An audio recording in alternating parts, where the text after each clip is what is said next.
glad to have you with me. I am a little bit behind schedule, but that is because I have been prepping for today's podcast launch. So the Danny Coach Show podcast is relaunching today.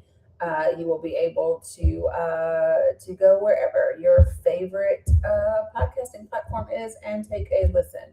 So be looking for it this evening. And because I was working out some of the things. Good morning, Sarah. What's up? How are you? Glad to see everybody making your way in here. It has been a full morning for this chick already. Good morning, Mel Gray. What's up, No No? Good morning. Hey, Ada. What's up, Courage to Walk? Good to see you. Folks, if you are watching me anywhere other than TikTok, please make sure that you say hi in the chat. Ooh, I have something going on over here that I need to make sure I fix. Dang, that's not good. I'll figure that out later. Let's see if it fixes itself or not. Thanks, Carla. I actually did something to it, half, sort of. Like I combed it like usual, but I bumped it a little bit in the front, just trying to kind of fix it up a smidge. Good morning, Preston. All right, so Substackers, sorry, I added you late. Never mind. I have to put like a streaming key in, and I did do that, but then I didn't save it, and so it didn't go live, and then I noticed you weren't live, so I added you live. So, folks, if you're watching me anywhere other than TikTok, please say hi because I don't get to see when you join. Hello, everybody on the Tick of the Talk. What's up, Ramona? And me too. Thanks, Veronica. What's up, Chris? Blue Honey Pod, Christine, Amy, everybody. Good to see you. Which, nice to see you guys. I don't know about you all. I'm feeling better the last 2 days. It's also because I'm taking time in the morning to get my own time in, my own practice in. Good morning, Tech Lady. What's up, Cassie? Good morning, Michael. Good to see you. So glad to see you guys popping up in here so that we can get this thing rocking and rolling. So Mama's going to get the kiddos off the bus today, which means I'm going to go probably a little bit longer because I also started later. And then I'm going to get the podcast episode recorded, all of those things, uploaded and pushed out. And so you'll be able to listen to the first episode. Thank you, Candy Kiss. Appreciate that. Yeah, so lots to talk about today, and I'm not even sure exactly where I want to start because I've been doing so many different things and checking out a couple of different things. So we're gonna do a news recap. Thanks for boosting, Jamie. We're gonna do a news recap this morning. I think it's important just to kind of keep our finger on the pulse of all the things. Good morning, New World Mama, on the tube of you. Good to see you. Good morning, Alyssa, and then. Not to beat a dead horse, right? But to beat a dead horse. Thanks, Candy.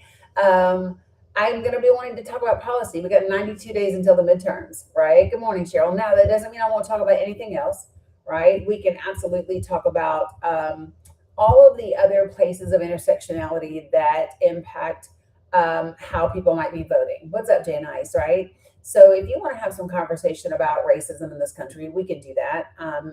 And if you want to have conversations about the LGBTQ community, we can do that. We can, if you want to talk about, we're going to talk about Todd Blanche. We're going to do that.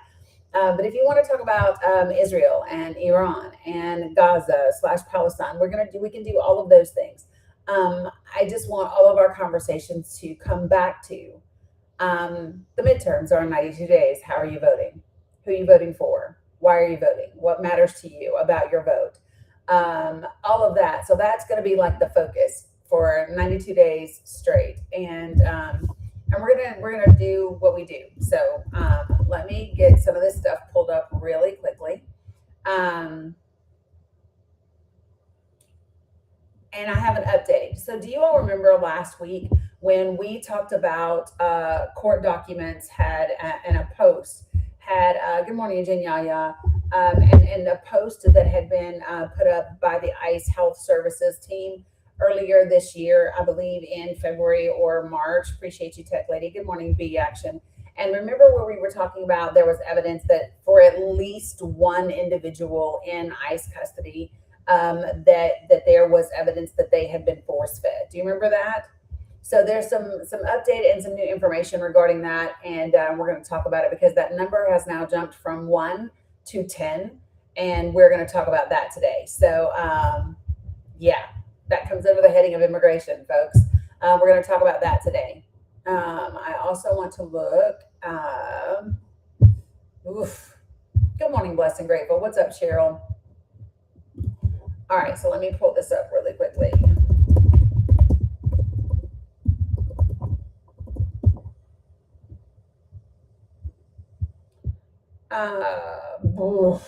Do I even want this? Yeah, so here's the thing. I just want to say this though. Todd Blanche has not been confirmed, right? He's agreed to rescind the $1.8 billion anti-weaponization fund in order to try to get himself confirmed. Doesn't mean he's going to get confirmed, and we'll kind of see where that goes. Dad, I think you were in here yesterday or the day before. Why don't you join the panel? Like you said, vote red if you love America. I happen to think that if you love the United States of America, you should not be voting for Republicans right now or the GOP. And I'd like to discuss why you feel the way you do and share with you why I feel the way I do, because I think it's relevant, right? I think it's important for us to talk about these things and share our thought processes, right? So, Dad, why don't you do that? What's up, Big Daddy D? Good to see you. I don't know yet, sunflower fish. That's just what happened like in the last 9 to 10 hours. So, Dad, it looks like you're a real person, right? It says you have almost 4,000 followers. You're following almost 3,000 people. You look like you're a real account. I would love to have you join the panel so that we can have a conversation and an exchange of ideas and information. And he does know not to write in all caps. Yes, he does know that.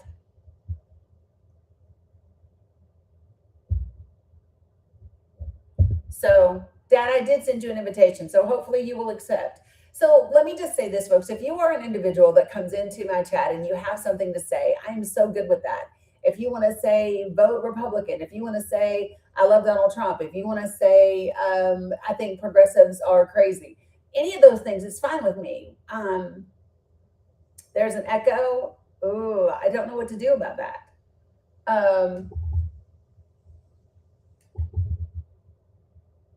Did it go away, Letty?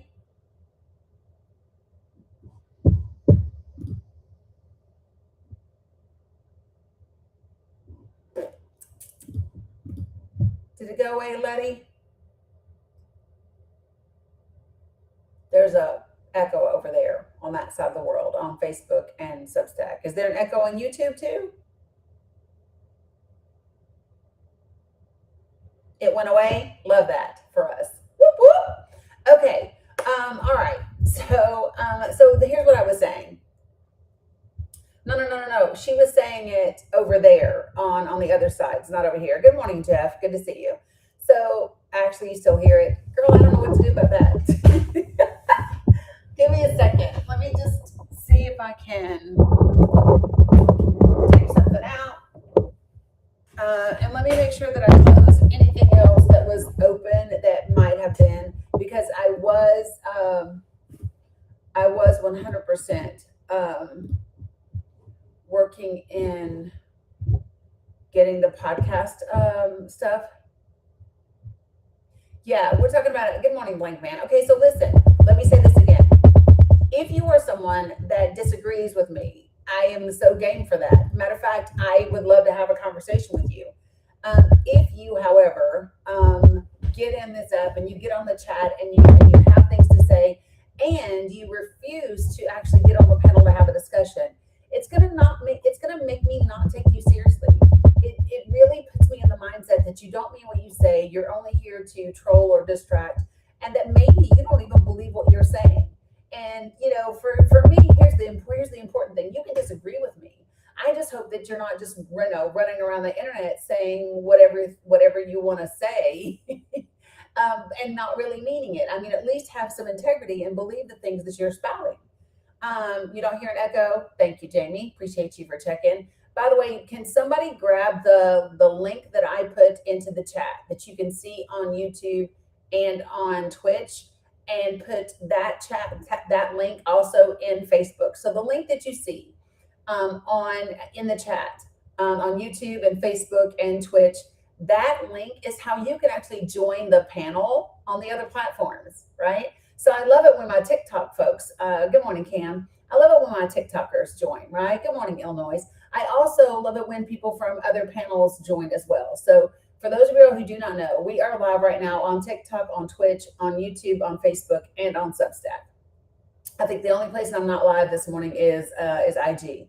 So feel free to utilize the little request box on TikTok, the little blue and pink people down at the bottom, or the link over here on the other platform, so that we can have a conversation. Okay, feel free to do that. I don't know what I just did to my hair, but it's okay. All right. So good morning, Juan. Good to see you. Okay, so things that we are definitely going to have a conversation about today. We have to talk about. Thank you, Amy. Whoop, whoop. Wait, no. That's the link to the live. There's a link in the chat on YouTube that says studio.restream.io, and it gives you like the thing to join. Amy, do you know what I'm talking about?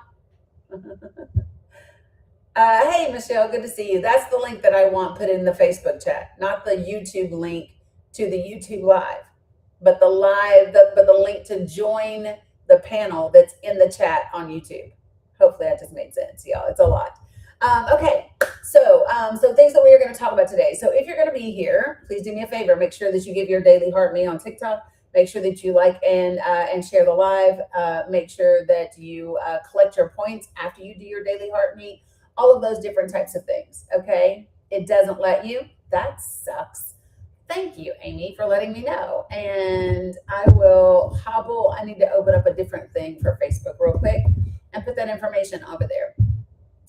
So today I have listed a couple of things. So this is called People, Policy, and the President. And I don't really want to talk about the president so much as I want to talk about the impact of the president on people and on policy. It's the same everywhere, Renee, D. Dani Cook. Join the panel using this link. Boop. There we go. All right, folks, it is there on Facebook in the chat as well. Okay, so you have the ability to join the platform on all the places. Okay, what up there, Frozo? Good to see you. Okay, so I'm back. Okay, so let's talk for just a moment. So we have been talking a lot about things that are happening in ICE detention centers, and how we feel about that, especially as we, living the dream, as we get ready to prepare for these midterms. And it's incredibly important that we talk about that. Hope your eye appointment goes well. And so we're going to talk. So last week, I shared with you all that paperwork had been obtained to after a what am I going to say? So after the ICE Health Service posted their, like they do a little newsletter or a posting on their website every month, they had posted in February information that indicated that an individual that is a detainee that is on a hunger strike had been force fed. And for you all who do not know, force feeding is considered torture, right? Not only was it force feeding, but it was forced catheterization. It was involuntary blood draws, all of those types of things. And at that time, all it said was that this was most likely, they had evidence that this had occurred for one person. So now there's new information that has come out through court records that were obtained and reviewed by the Guardian. And so again, this is forced feeding, intravenous forced hydration, in other words, IVs, and involuntary blood draws. And so we're going to talk about that because it is now in these court documents are showing that this has been done for at least 10 hunger strikers in detention. How old does the Guardian get stuff when those records are sealed and nobody sees them? Why do you think the records are sealed?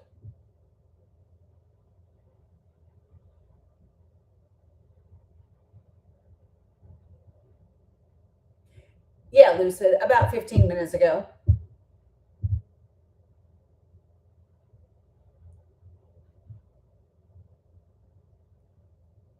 I'm asking you, why do you think that they are sealed?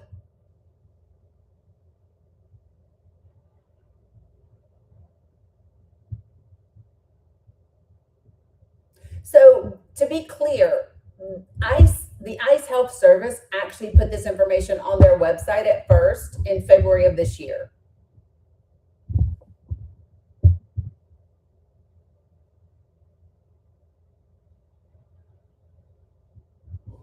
So give me 1 second.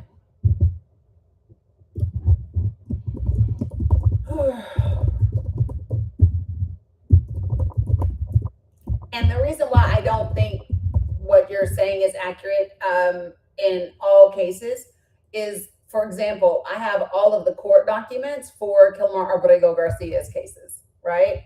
And it's not so like I also have had immigration lawyers on here as well, and so that's never been something that that I've heard. So it's not universally sealed. Most standard removal and deportation proceedings are part of public record for the parties involved, especially. And then some things you have to make a motion to have things sealed, right? And so these are court documents that have been filed regarding these particular cases, right? No. I mean, you can think that, Shay, but you're not accurate.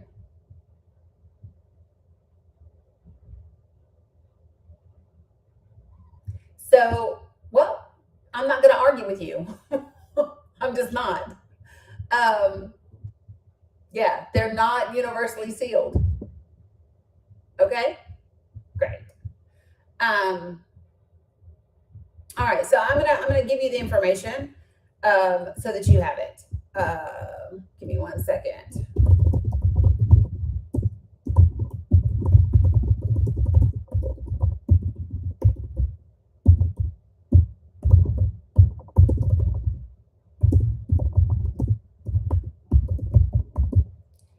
Yeah.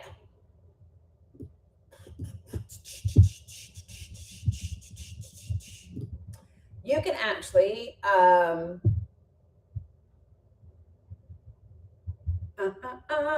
because you know this happened in 2021 as well. Just so we're clear, this wasn't the first time. Give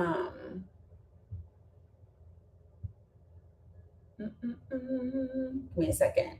Also in 2018, like this is a thing, and so typically what happens is they have to. 2017, it looks like the ACLU filed a court case against DHS back in 2017, also for this same type of behavior that was happening. So this isn't something that like it would be great like if you just didn't say things that weren't true, because it's not like what you just said it's not a thing.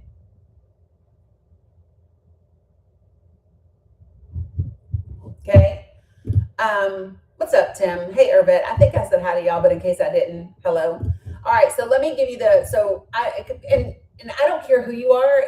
Everyone should be opposed to the United States government forcibly feeding and forcibly catheterizing people, forcibly doing hydration via IVs and involuntary blood draws. Like this should be something that happy birthday, Jay Bird. that all of us have an issue with. Sorry, give me a second, y'all.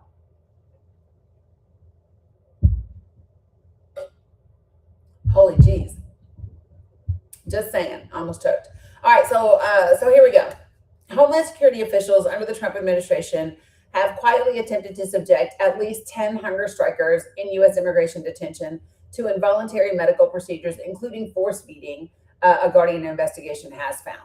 In 2025 and 2026, officials had definitely performed the procedures on at least 3 detained immigrants, and probably subjected 2 or more to the forced treatment, widely considered torture by human rights groups.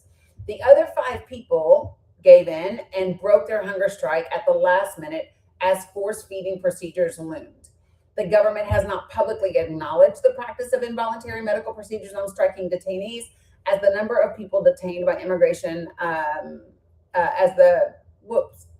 the government has not publicly acknowledged the practice of involuntary medical procedures on striking detainees, as the number of people detained by ICE increases nationwide. Most people have gone on hunger strike in ICE detention centers to protest against conditions and demand resolutions to legal cases. The investigation, based on hundreds of pages of court records and interviews with multiple sources, reveal a clearer picture of the federal government's response to hunger strikes within secretive ICE facilities. In the cases reviewed by The Guardian, the involuntary procedures included force feeding, where medical staff coercively insert a tube through a hunger striker's nose and down their throat, and then pump in nutritional shakes, which is an agonizing and traumatizing procedures that experts say can cause significant harm to the nose, esophagus, and body organs.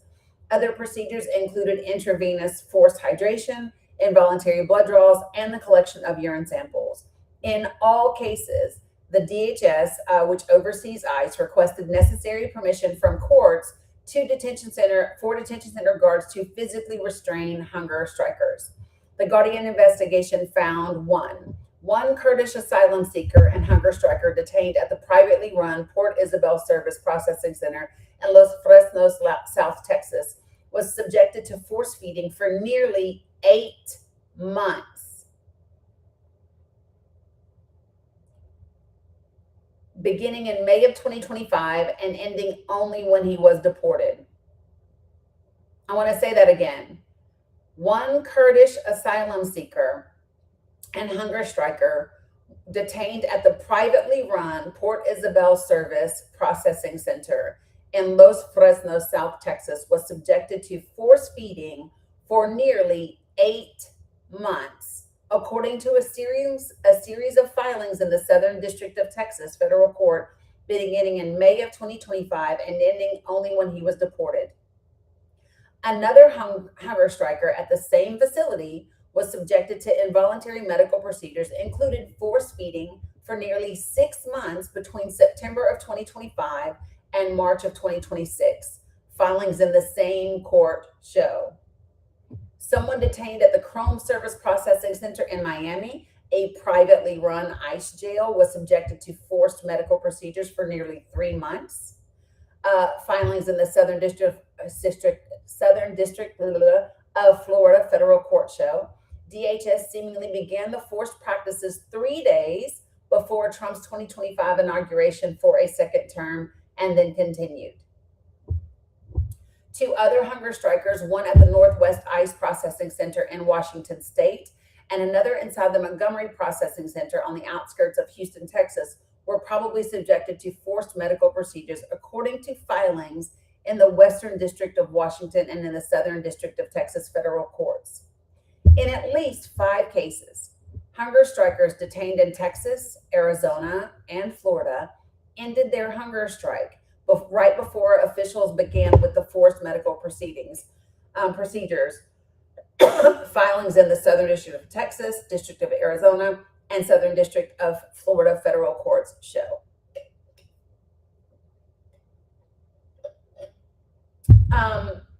So Salami, if let me just go ahead and, because I don't like your name. That's just nasty. So you're blocked. And I want to talk about this too in a second. Let me see.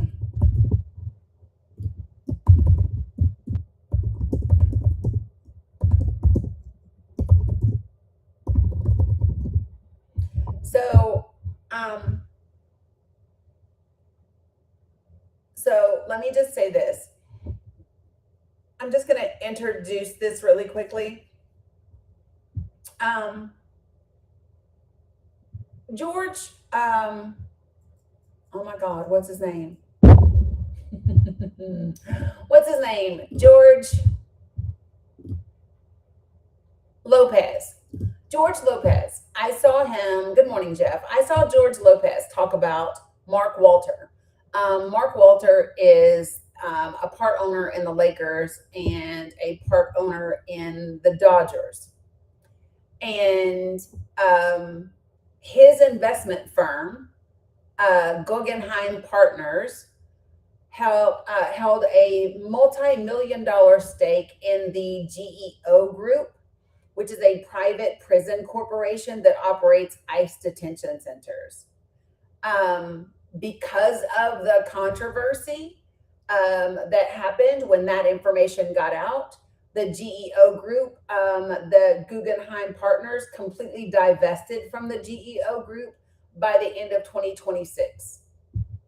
But just so that we know, so Mark Walter is the CEO of Guggenheim Partners.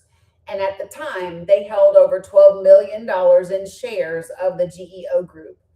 And when people like George Lopez criticized him and said they were done with the Lakers and the Dodgers, their financial holdings decreased through late 2025, and then reporting confirmed that the firm held 0 shares by March of 2026.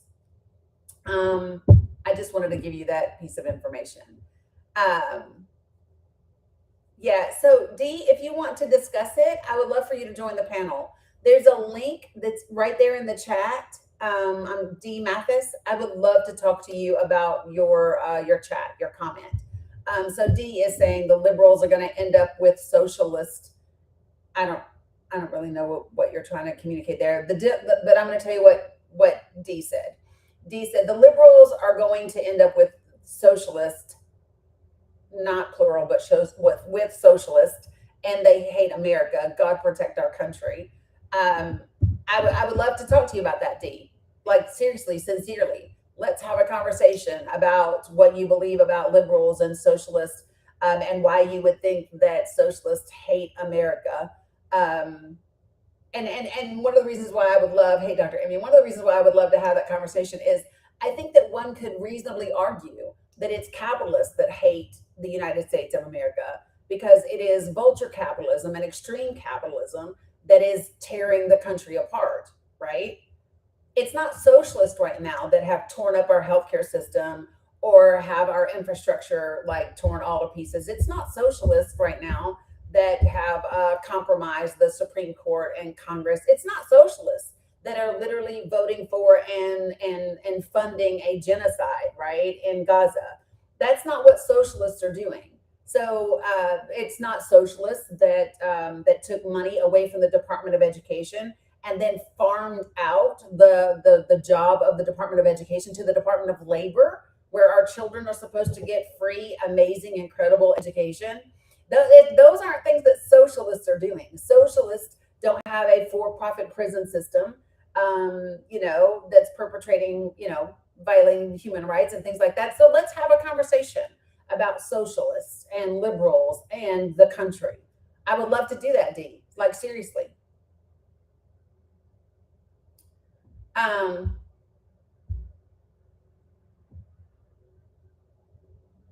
Yes, Leeds, 100%. Yeah, I don't know that she knows. So give me 1 second to finish this, and I'm going to bring some folks up to the panel. I would just want to finish this first little segment on what is happening, what has happened within DHS and ICE detention centers, okay? Okay, here we go. I'm picking up where I left off. In 6 cases reviewed by The Guardian, detained immigrants did not have any legal representation during the court proceedings granting the involuntary medical procedures. The DHS and ICE have conducted these procedures throughout the years, regardless of which, and this is important, I really want you all to hear this, regardless of which presidential administration is in power. In 2024, under Joe Biden, The Guardian found that DHS attempted to subject at least 10 hunger strikers in ICE detention to forced medical treatment. It definitely proceeded with at least 2 people and probably subjected at least 4 more people to them. However, since the return of Trump to the White House and the dramatic increase in immigration arrests and detention, medical experts and advocates worry more hunger strikes will occur and strikers will be subjected to the practices. it's really important that people understand that this is something that has happened in 2017, in 2021, in 2024, in 2025, and now in 2026. And so the ACLU did a report on this. They reviewed over 10,000 documents that were obtained through a FOIA request. And they did a report June 22nd of 2021. So I think, this is something that if you are interested in understanding the abuse and the retaliation against hunger strikers that happens when people are in ICE custody, this is a great report. And what I will do for you, I will add it to my link tree right now as we speak. How about that? So give me a second. Good morning, Dumps. Yeah, you're welcome. Dee, did you decide if you wanted to join the panel or not? Because I really sincerely hope that you do. Like for reals. Give me 1 second. Un momento. While I add.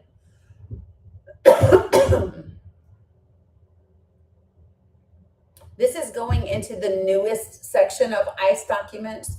If you've been in my link tree, you know that there's already another section of ICE documents and immigration documents, including all of the things on Kilmer, Abrego, Garcia, and more. But this is new. And so there's a new section that I put towards the top of my link tree. So give it 1 second. And I'm going to put this one. No, it's not a digital product. Thank you very much. It's just a link. I don't want that. Please.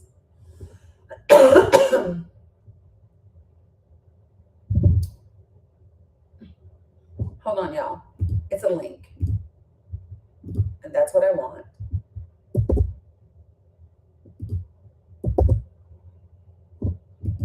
What I want. Thank you. Try to set up good morning, David and Sarah and Jersey Joe. I appreciate all of you guys with the likes and all of that, but I'm trying to add this in real time so that you all don't miss it. Okay. ICE report, ICE abuse report. Let me do that. ACLU, and this one is 2021. And I will add the most recent article from The Guardian as well so that you guys have it. So that you can read it and share it and reference it and then cross-check and all the things, right? I highly recommend that you do that. Almost done, folks. The link tree moves really slowly because it is full. And so it takes it a second to add everything, okay? What I'm going to do is I'm going to open up the panel now so that people can participate. Here's what I'm going to do. I'm going to remind you of the space that you are in. Okay? In this space, I only ask for 4 things. I ask that you be respectful. I ask that you do not use slurs of any kind. You use slurs and you will be muted and booted from my space. I don't get down like that. Okay? Third, don't spam my comments. In other words, you can say something. Just don't say it 5, 6, 7 times.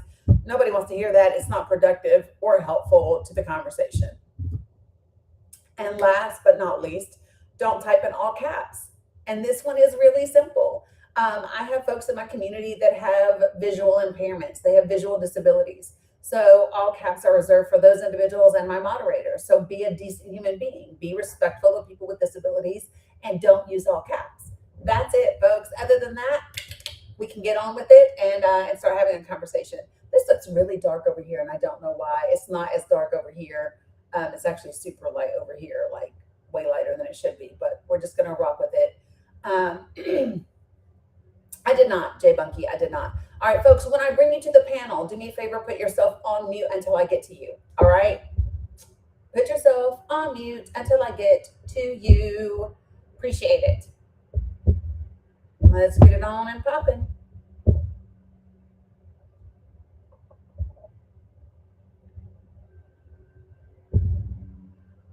Where are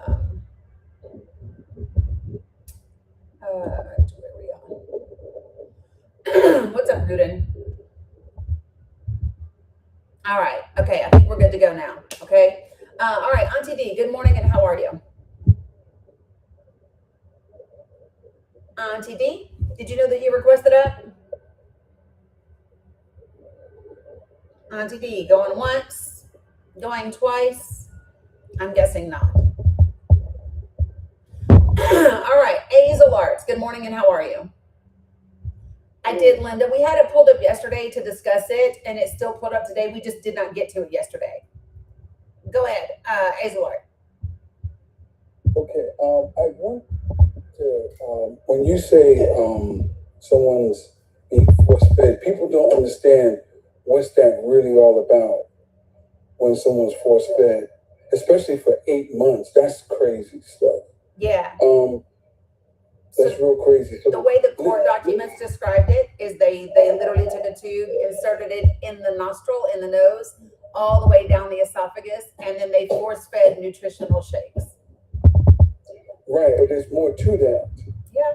Because let me give. I don't want to go too graphic, but I'm gonna make an overview. You're in a gurney, some type of bed situation.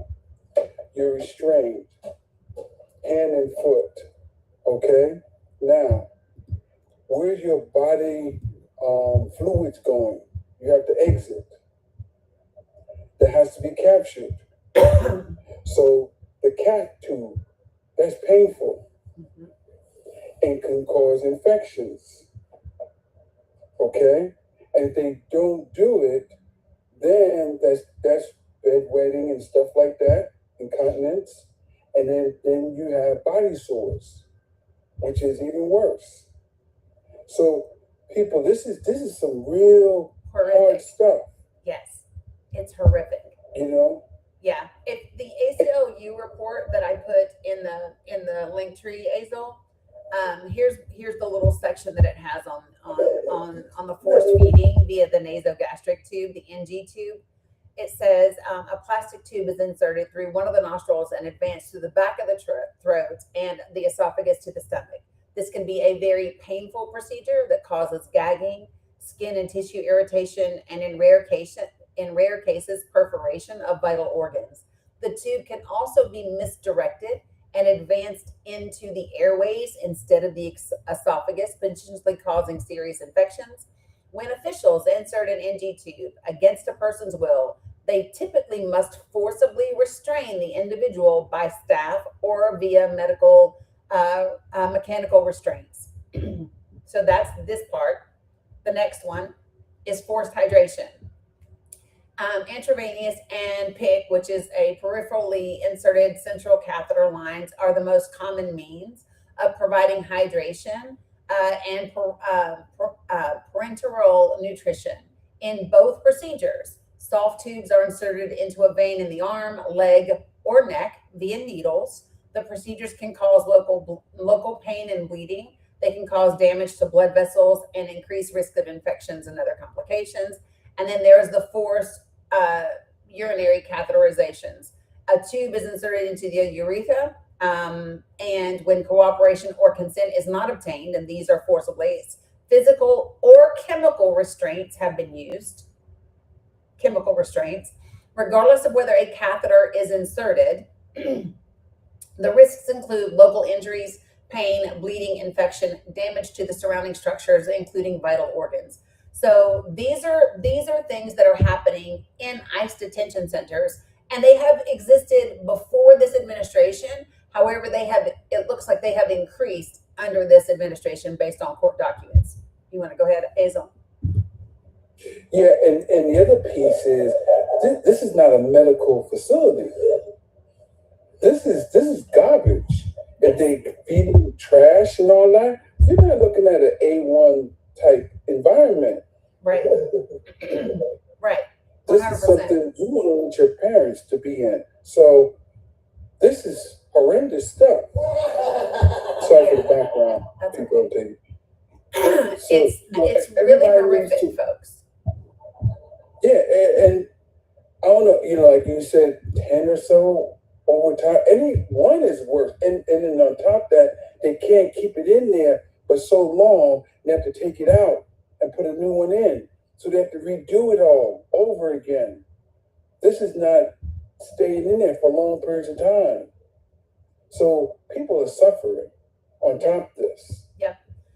It's, And this is the operation. So remember, I mentioned Geo Group.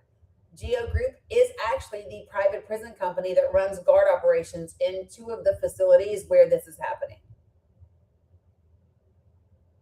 And Geo Group referred all questions to ICE, and ICE did not respond. so the other part, is there a lawsuit behind? No, they can't sue ICE because that's already put out there. You can't sue ICE officials. Well, so when you talk about suing ICE officials, no. And so, like, you can sue the Department of Homeland Security because the Department of Homeland Security is who oversees ICE. So there are all lawsuits, like the ACLU has sued and different groups have sued, lawyers have sued. So you can, but you're suing DHS. The thing is that, remember, these folks are going through a court system and they're asking permission to do this to people. And so to me, there's something wrong with the system that says we're doing this. And so we don't know if they're asking in every case or not, but this is absolutely crazy. Yeah. So again, when people ask, like, how can we be okay funding the things that Israel is doing in Gaza and other places, and how can we, it's because, listen, many of the things that the United States of America criticizes other countries for and other people for, we are doing right here in this country. And we are doing in other countries, but we're the ones doing it. And I think it's really important that people understand we are talking about people that are being detained in the United States of America by the United States government, and they are being tortured rather than fixed conditions. Yeah. Is there a time limit when, think of one person going in the system, how long do they stay in the system before they cross the threshold of saying, dude, we got somebody that shouldn't be in here versus somebody we have to deport? Because this is a money grab. You get what I'm saying? They want to keep them in there to get the money, but then what is the average time before they realize, oh, we got somebody that we shouldn't have, or we have to deport that person? Does anybody mark that? So, I mean, this is my thing, is I don't know that, right, Jeff said the average is 27 to 55 days, but it's very subjective. Yeah, I mean, this guy, the other dude from Canada, he was there for 8 months until he was deported, right? So he was going to be deported, but he was still detained for 8 months prior to being deported. You see, and that's the money grab. Mm-hmm. So right I want to say it's more than just the money grab. I really want people to, so one of the things that I want us to start doing is I want us to start acknowledging the intersectionality, right? Is this extremely profitable for Geo Group and other organizations like theirs? 100%, right? It's not just a money grab though. And so one of the things I want us to do is to keep the humanity part of it. Hey, Sandra, because if we just say it's a money grab, we can lose the other pieces that make it so critically important for people to pay attention. Because, like, my concern is that if I just call it a money grab, then people are like, shit, they always stealing money. They always taking money. They're always doing this. Yeah, no, it's not just a money grab. It's a money grab. It's a human rights violation. It is infringing upon the rights of people, sometimes even citizens. It is the illegal detainment of people. It is the violation of our civil rights according to the Constitution, right? So and it's all of that and money, right? It's all of that and money. Zaridas V. Davis. Let me look. Whoops.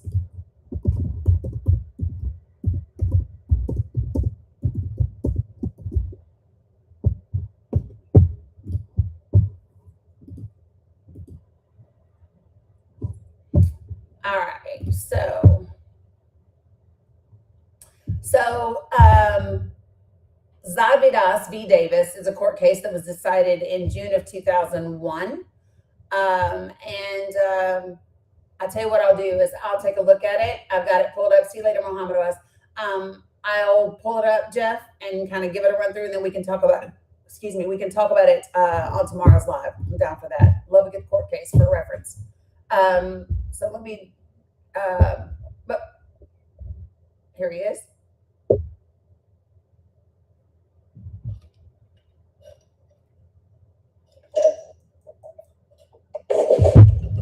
What's up, Jeff?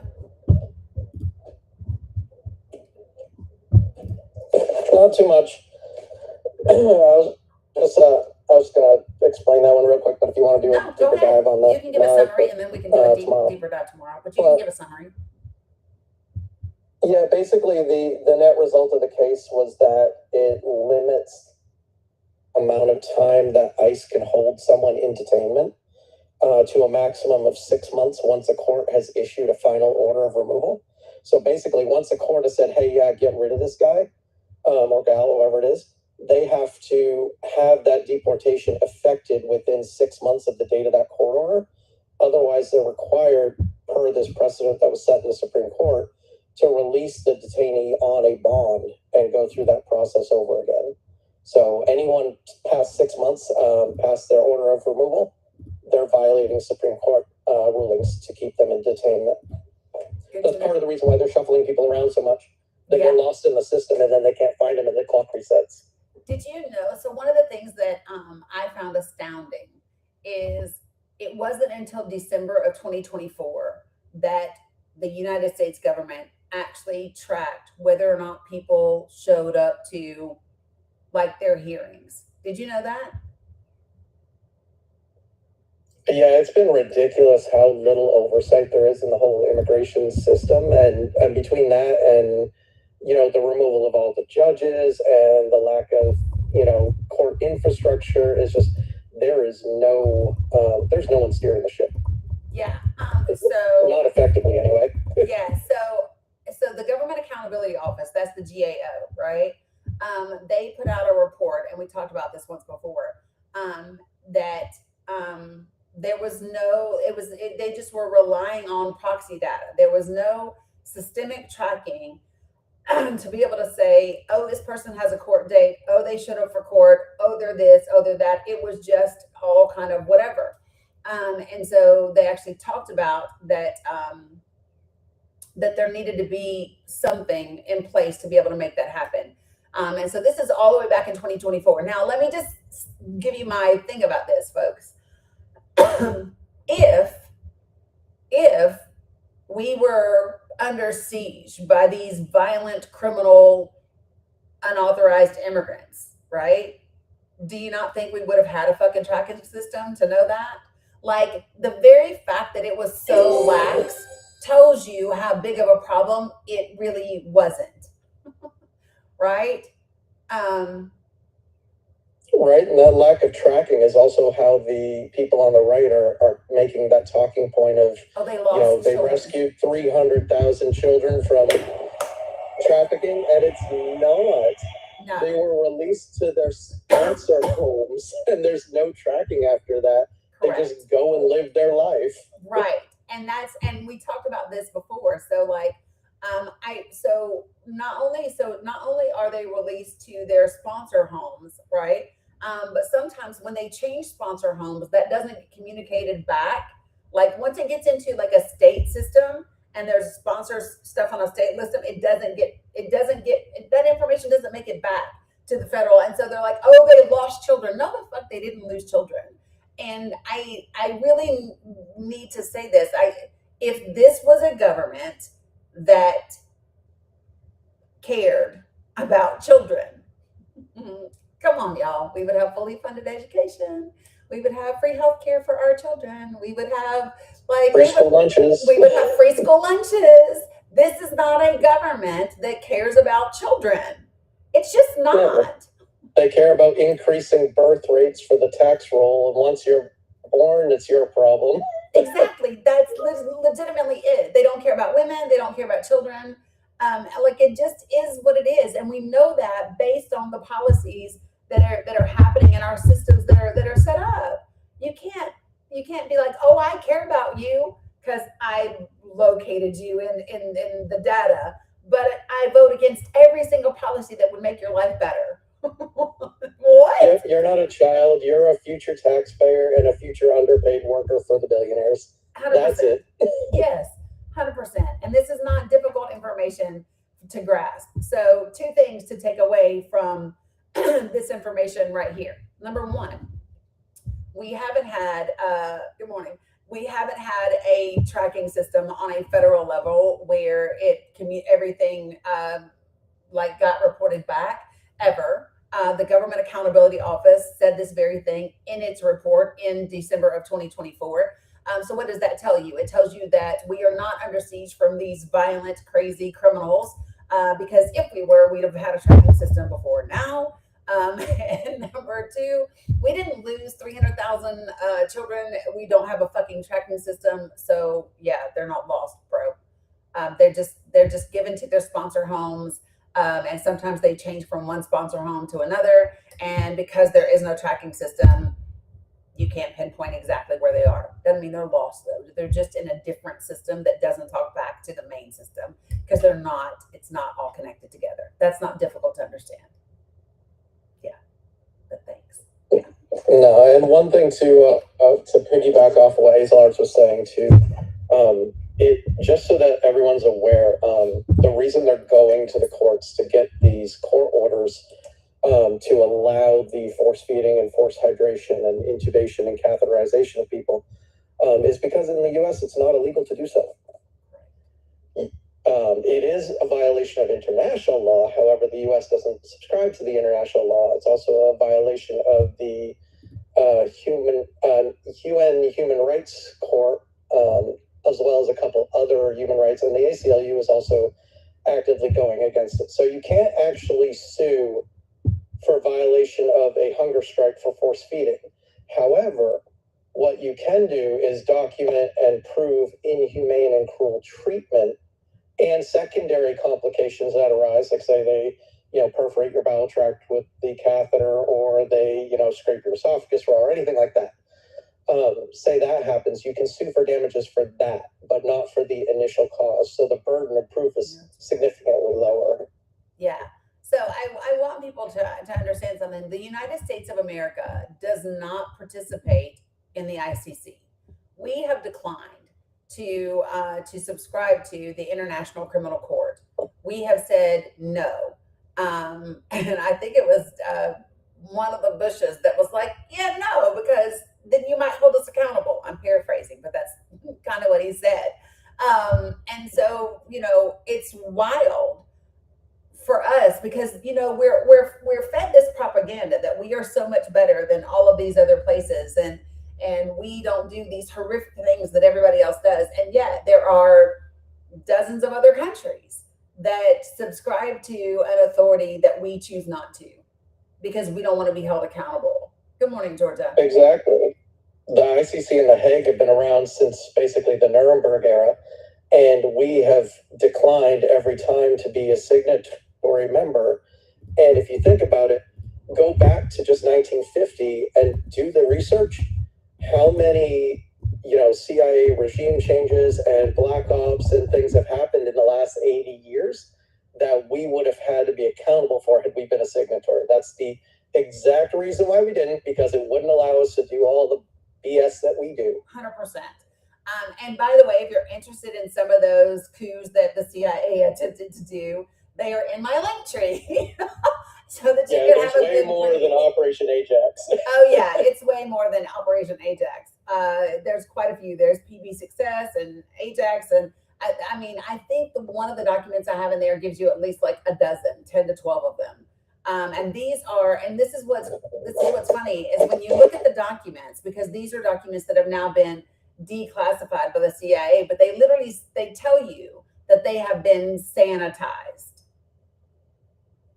That should tell you right there that although they are admitting their participation, this is the clean version. This is the digestible version that they are okay with putting out into the public realm. just so we're all clear. And listen, for the second time now, this administration, right, this is the stuff they're willing to let you see. This administration has also, once again, withdrawn us from the UN Human Rights Council. Now, if the United States of America is this beacon, I can't even say that with a straight fucking face. If the United States of America is this beacon, this pillar of exceptionalism, of what we should desire to be for the rest of the world, why in the absolute fuck would we leave the United Nations Human Rights Council? He withdrew us in June of 2018, and he withdrew us again in February of 2025. Absolutely correct. You don't leave a board or a group that you're in disagreement with, because then you have no influence on the way their policy goes in the future. You leave a group when you don't want them monitoring your actions. Correct. And this is the thing that I really want people to grasp this.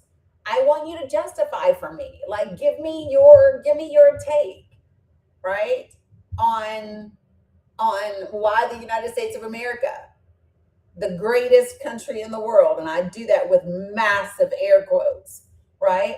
Why would the United States of America withdraw from the UN Human Rights Council? Why? Why would we do that, folks? Because we don't want to be monitored. Because as much as we hate to admit it, we're a T organization too. We are.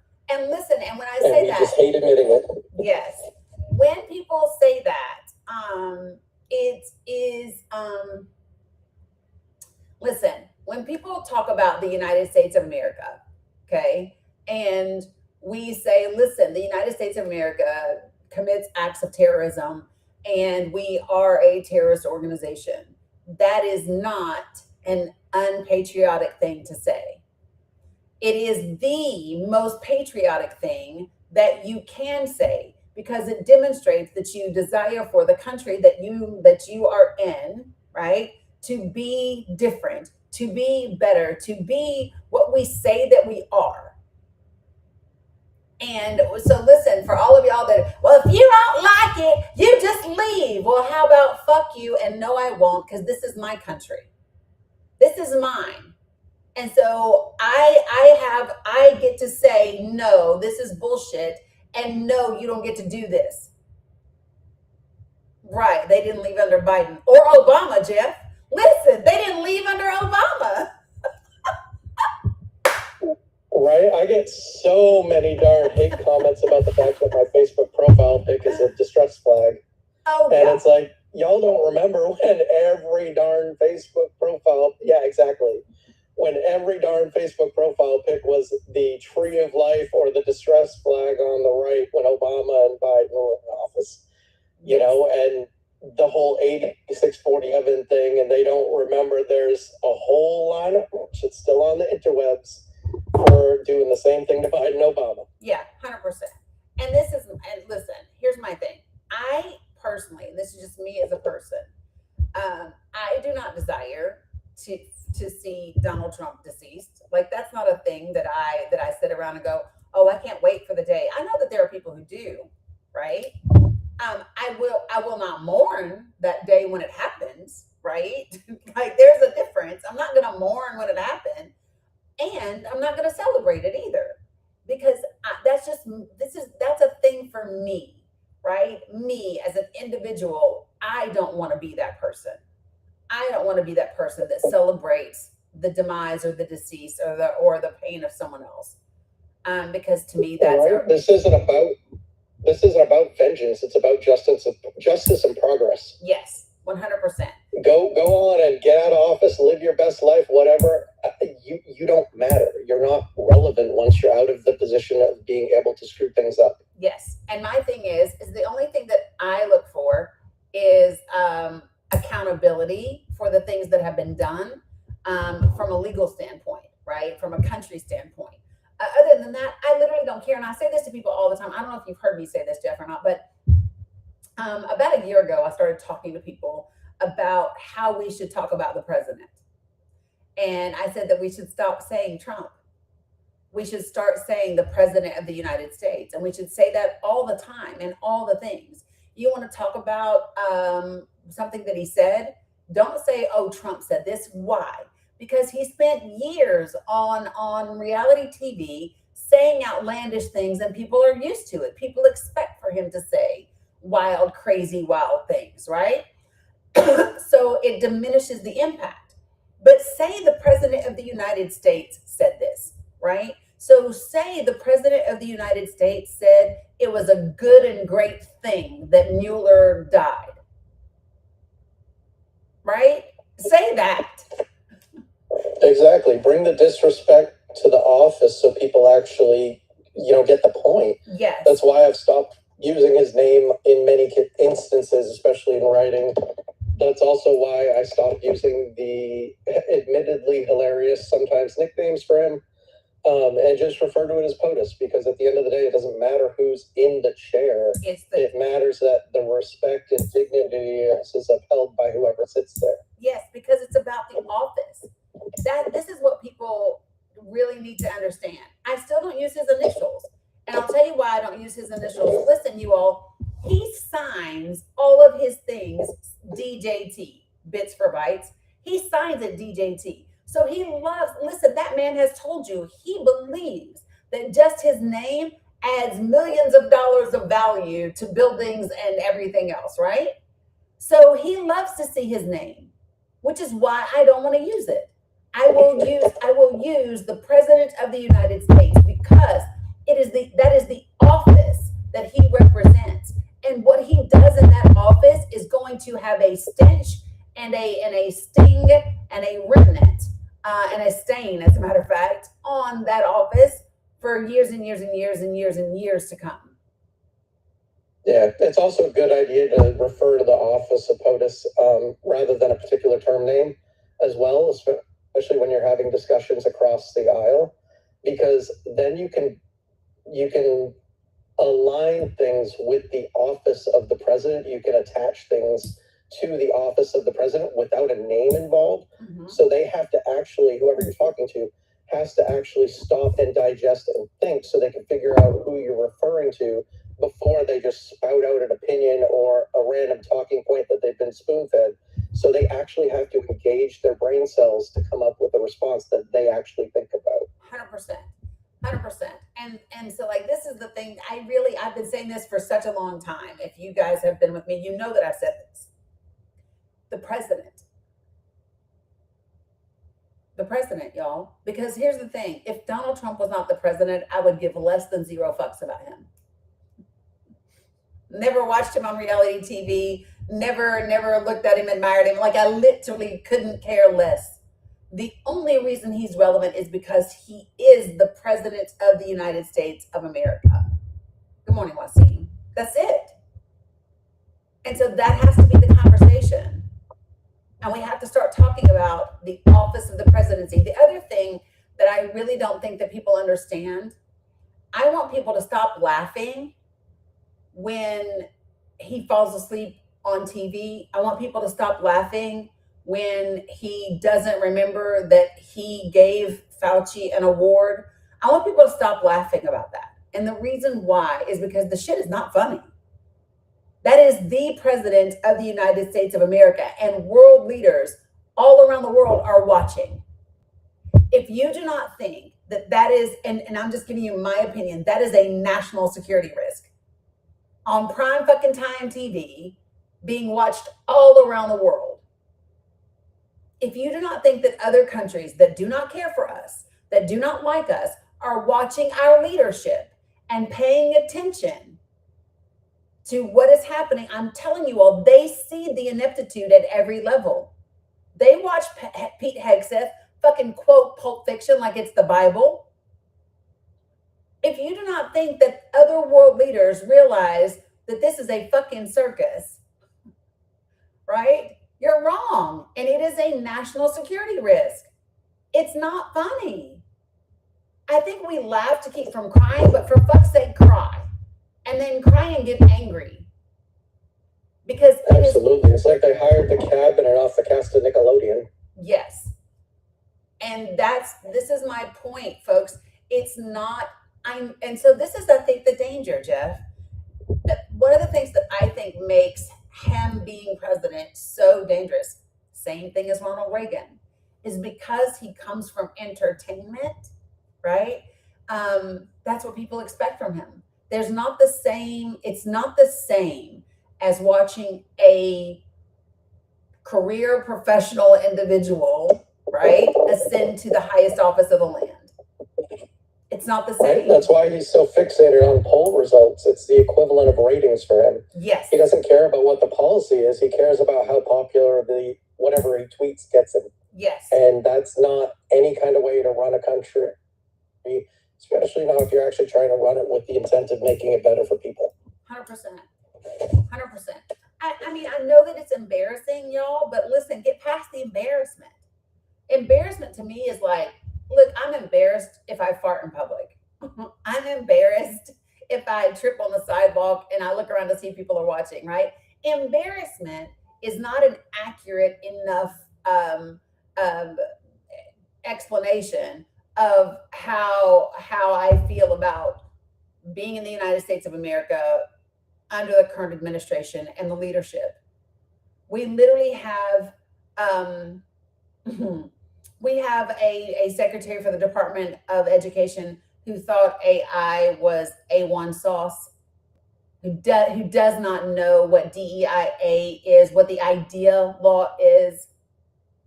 That should be fucking alarming to everyone. It really should. Right. In addition to just the bad policy that's being espoused left and right by the administration, it's an OPSEC nightmare.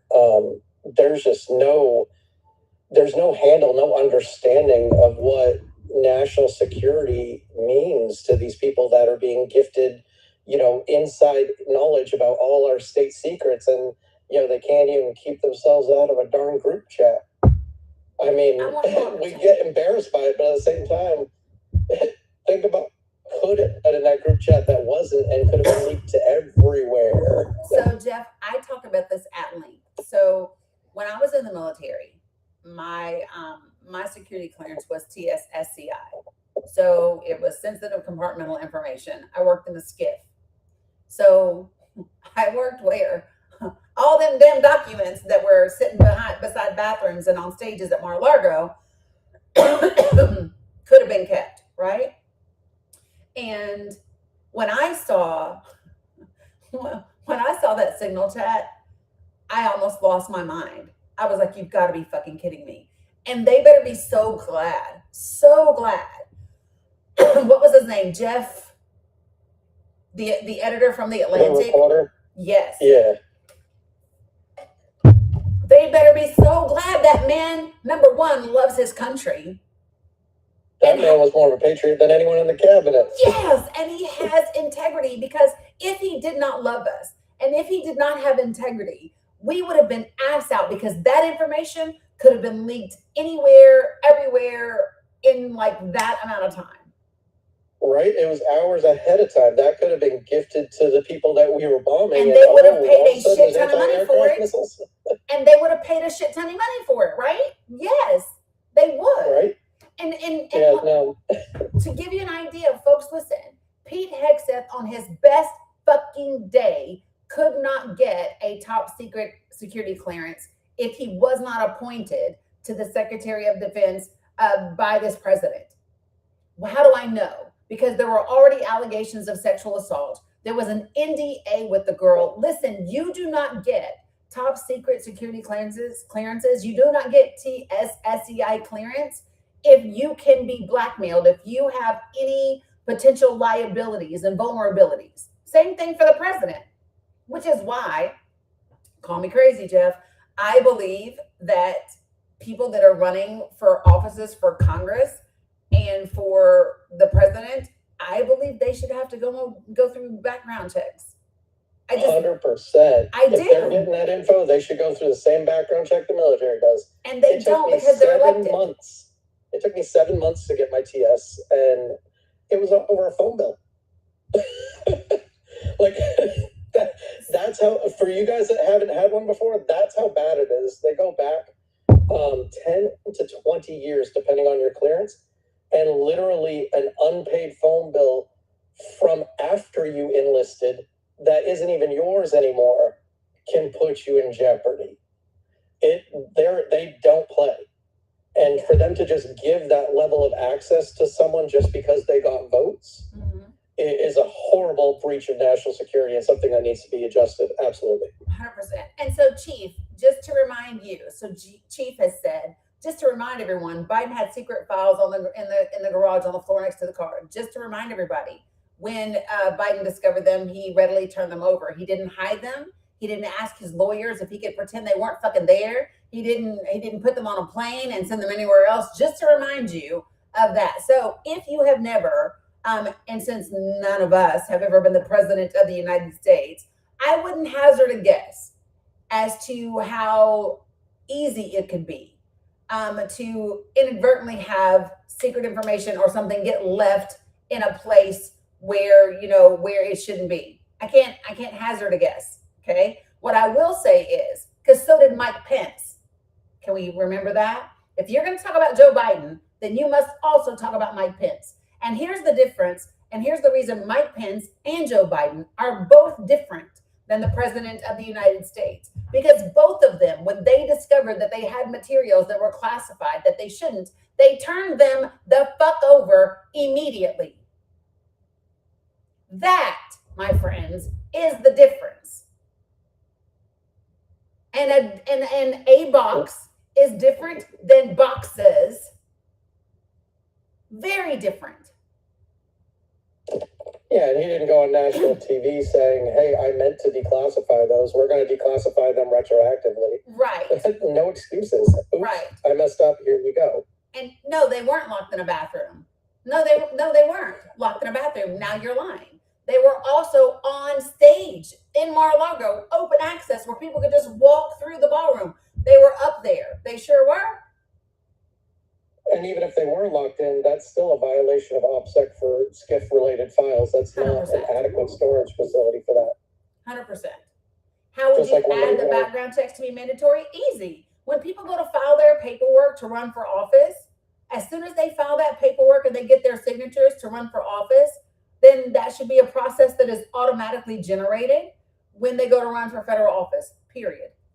Yeah, for those of you that have never looked at running or any of that kind of thing, there is a pre-filing you have to do before you can even attempt to get on the primary, where months in advance you have to show a certain level of financial contributions to your cause.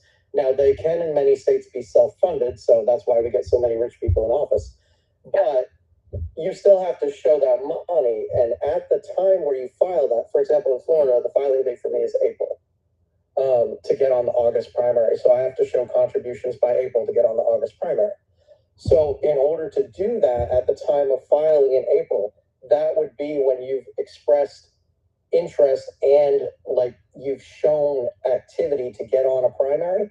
At that point, that should at least begin the preliminary investigation. And if you don't win the primary, it stops. Yep. But if you win the primary, then they have a couple more months to close it out and dig into anything that's concerning that they dig up in the preliminary investigation. And they can grant the clearance if you win the vote. But at least the process has started, because it can take anywhere from 4 to 12 months for this process to complete if they're doing a thorough investigation. Yeah. There are people But right it's now not a that hard have... process to implement at all. No, it's not. And this is my thing. There are people that have access to information right now that I would not like. I don't know. I wouldn't give them anything. Like you couldn't. I wouldn't let you read. If I had a diary, you couldn't read that. If I had I wouldn't give them access to anything. And it's really, really. Oh, listen, where you live, when you say school employees have to pass a background check, listen. To volunteer at my grandchildren's school, you must do a background check. Now, listen, those are not going to be the same thing as a check for a security clearance. They are not the same thing. Just to be clear. And there's different levels to security clearances, guys, too. There's secret, top secret, SCIF. There's all different levels. And you can get cleared for a lower level in the interim and then continue to go on further investigation to get addendums to your clearance to upgrade it.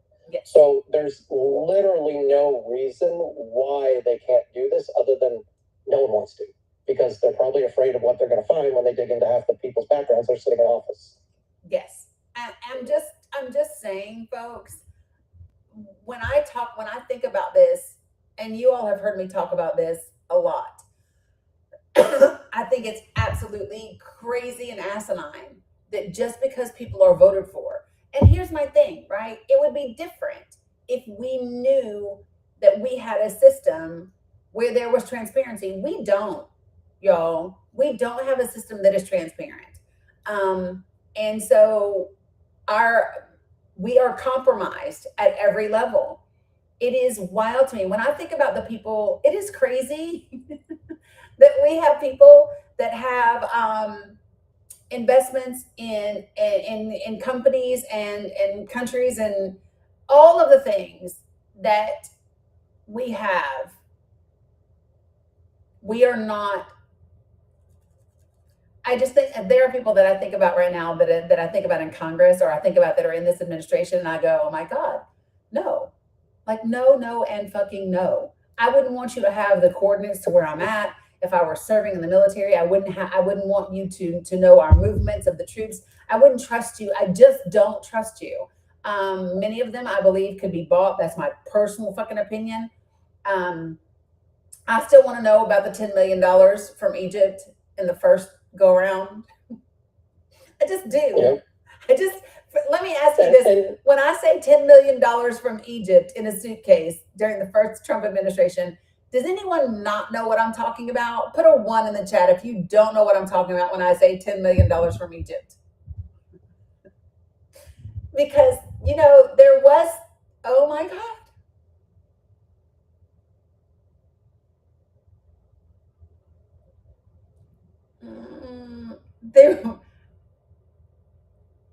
Right. I'm just saying.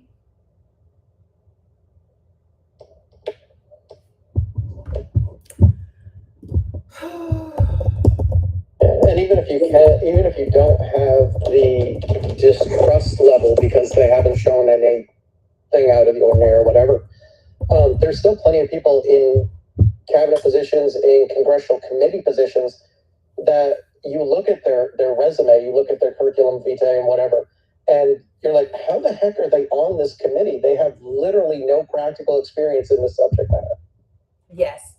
Cute. Okay, so listen, you guys, there was $10 million that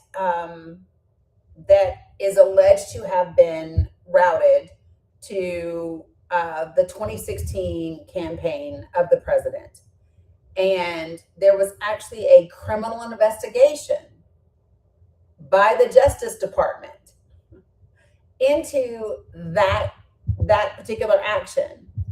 And as the president of the United States, in 2019, that investigation was closed at the DOJ and did not get investigated any further. So it's really crazy. There was a cash withdrawal, and it's an organization that was linked to Egyptian intelligence, withdrew nearly $10 million from a state-run bank in Cairo days before his inauguration. And so the exploration was whether or not that $10 million, remember that there was a $10 million self-loan that Trump gave his campaign late in the race? The speculation was this was to repay that self-loan. That's the speculation. And let me add this one point about security. The business summit had to do a live scan on people, okay? And that's a FBI and CIA, no, FBI and something else, but it's national, okay? And what happened was one of the workers on the weekend got a DUI. Monday morning, I got a call from the state. Eject him. Eject him. Monday morning. So I call him up. I says, I didn't tell him. I just said, hey, what happened to you on the weekend? And he, come on, man, tell me. Oh, I had a DUI and I had to bail myself out. I says, well, you know what? That cost you your job. You can't come in no more. That's how rapid this stuff is. Yeah, And it's sad. It's a big deal, y'all. Yeah, no, you're 100% right, Hazel.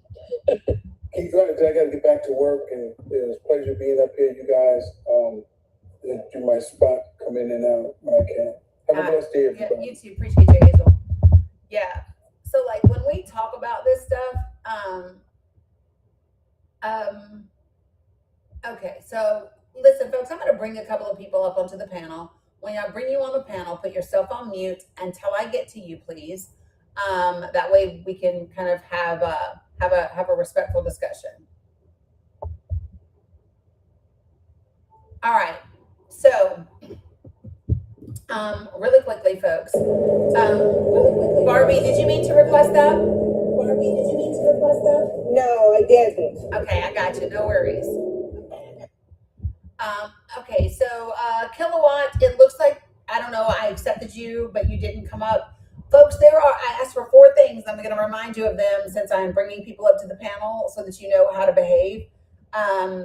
So number 1, be respectful. 2, don't use slurs of any kind. I don't care what side of the aisle you're on, no slurs at all. Don't spam my comments. And don't type in all caps because I have folks that are vision impaired. All caps are reserved for those individuals and my mods. That's it.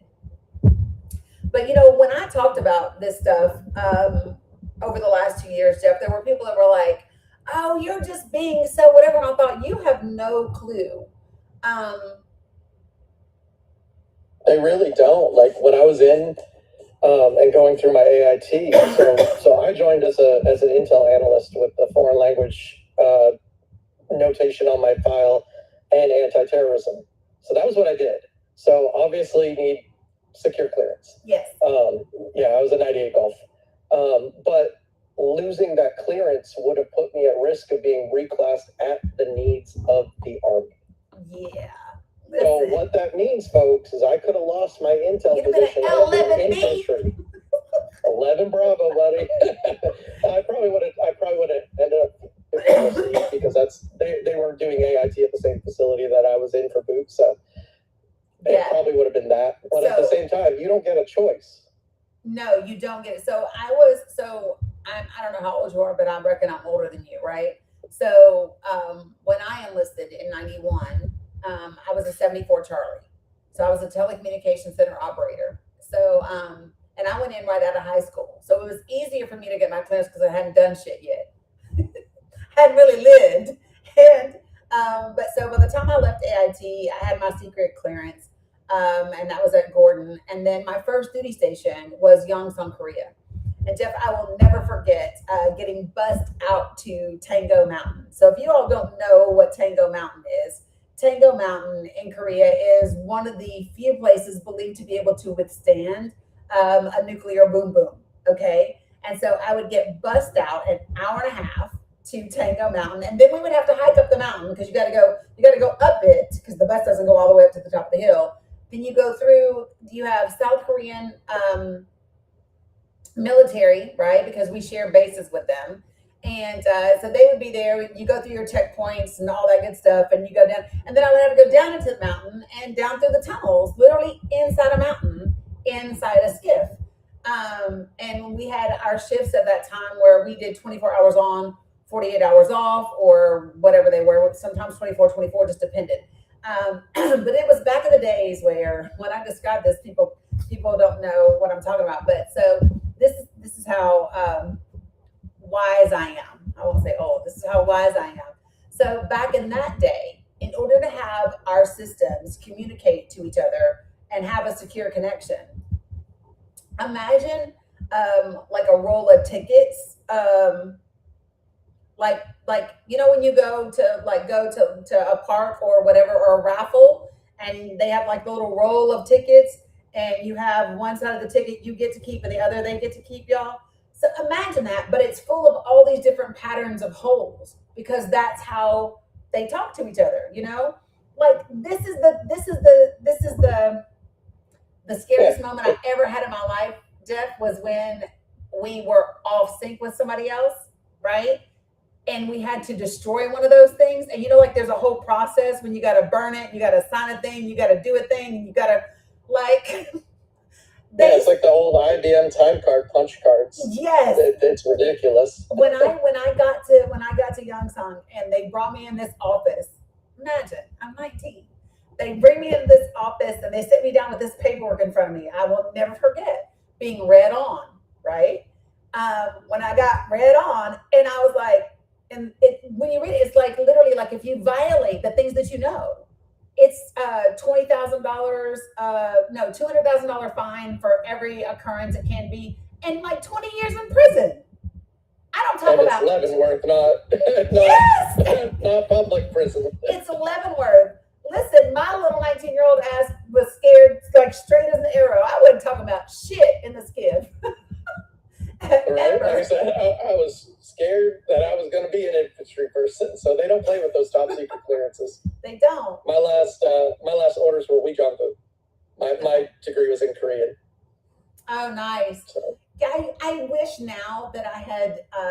You don't know what you know when you agree. I agreed at 17. I turned 18, and then I shipped out like literally less than 3 months, at 2 months, 2.5 months after I turned 18. I was gone, and then I was at basic at Fort Jackson, AIT at Gordon, then Youngsong, and then back to Gordon, and then Alaska, all the things. I worked at Signal Towers when I went back to Gordon back then, but it hits different when you're somebody who's held a clearance and have a respect for what it takes to have a clearance, and how serious it is. Like your debt matters, whether you are bribable matters, whether you can be blackmailed matters, whether you are like, all of those things matter. You mean my decision to join, Bobby? No, I never regretted that. Ditto. Yeah, I never regretted my decision to join. As a matter of fact, coming from where I come from, without that experience and that travel and that exposure, I wouldn't be who I am now. So no, I don't ever regret it. It's not something that I would recommend for people, especially today, knowing the things that I know now. It's different. It's just different. Yeah. It feels like it's a lot harder to maintain a personal level of integrity while you're in now than it was in years past. Yeah. Even looking at it through rose-colored glasses, right? Mm-hmm. Yeah. You just couldn't imagine being owned by someone. I don't think so. Like, I don't consider it being owned by someone. It's a different life. It is a service. So when you don't think of it as, oh, I'm owned by someone. You are serving your country. Yeah, at least for me, like not so much now, I don't think, but at least when I went in, it was more like a vocation rather than a bought and purchased. There were perks to signing up, obviously, but it was more along the lines of like I would consider it like a calling, like to be a teacher or to be a priest or something to that effect, where you're not doing it for the money, because the money sucks, let me tell you. 100%. You're not doing it for job satisfaction in most cases, because a lot of times the job sucks too. You're doing it because you believe in what you think you can be a part of. And that's really the only reason. Nance, I don't know. I don't hear any background noise. We don't hear any background noise. You might want to try leaving and coming back. Does anybody else other than Nance on Facebook hear background noise? You might want to leave and come back, Nance, because there's no background noise over here.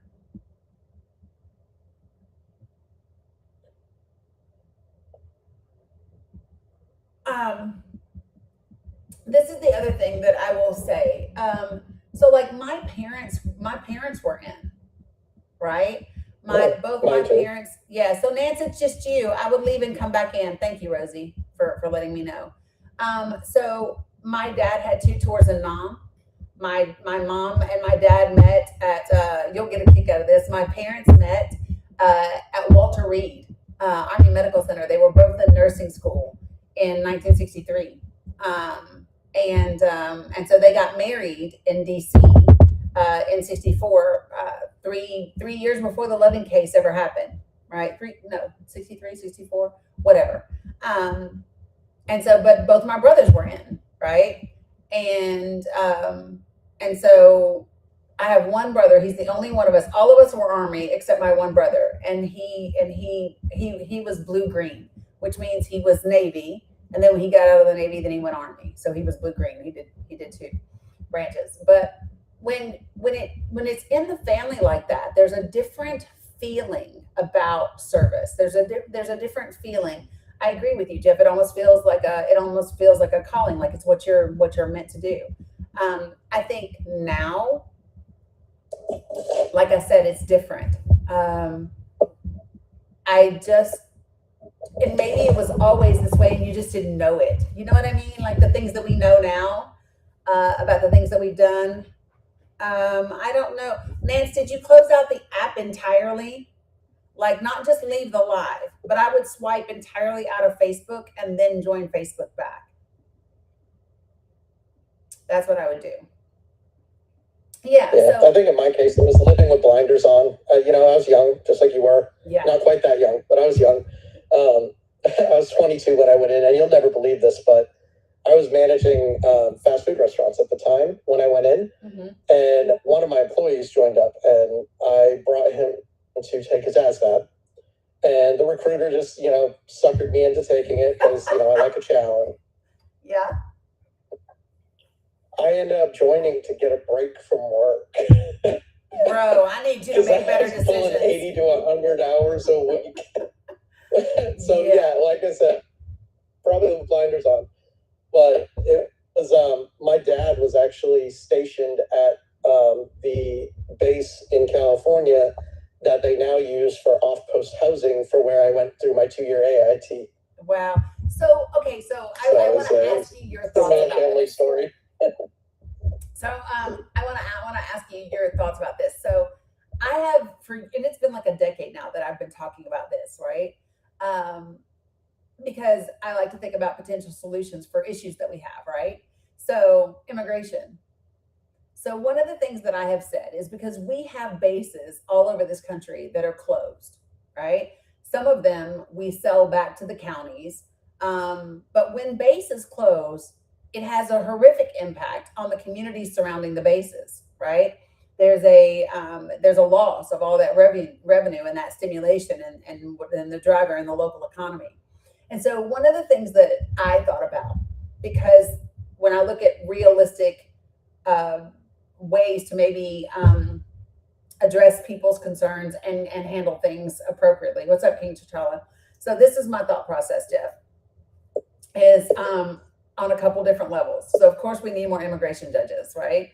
So one of the things that I thought was that we could offer student loan forgiveness for immigration, for attorneys, and who are willing to do immigration cases to kind of help get through the system. Same thing with judges and things like that, right? To kind of beef up the way that we get that due process part finished, done.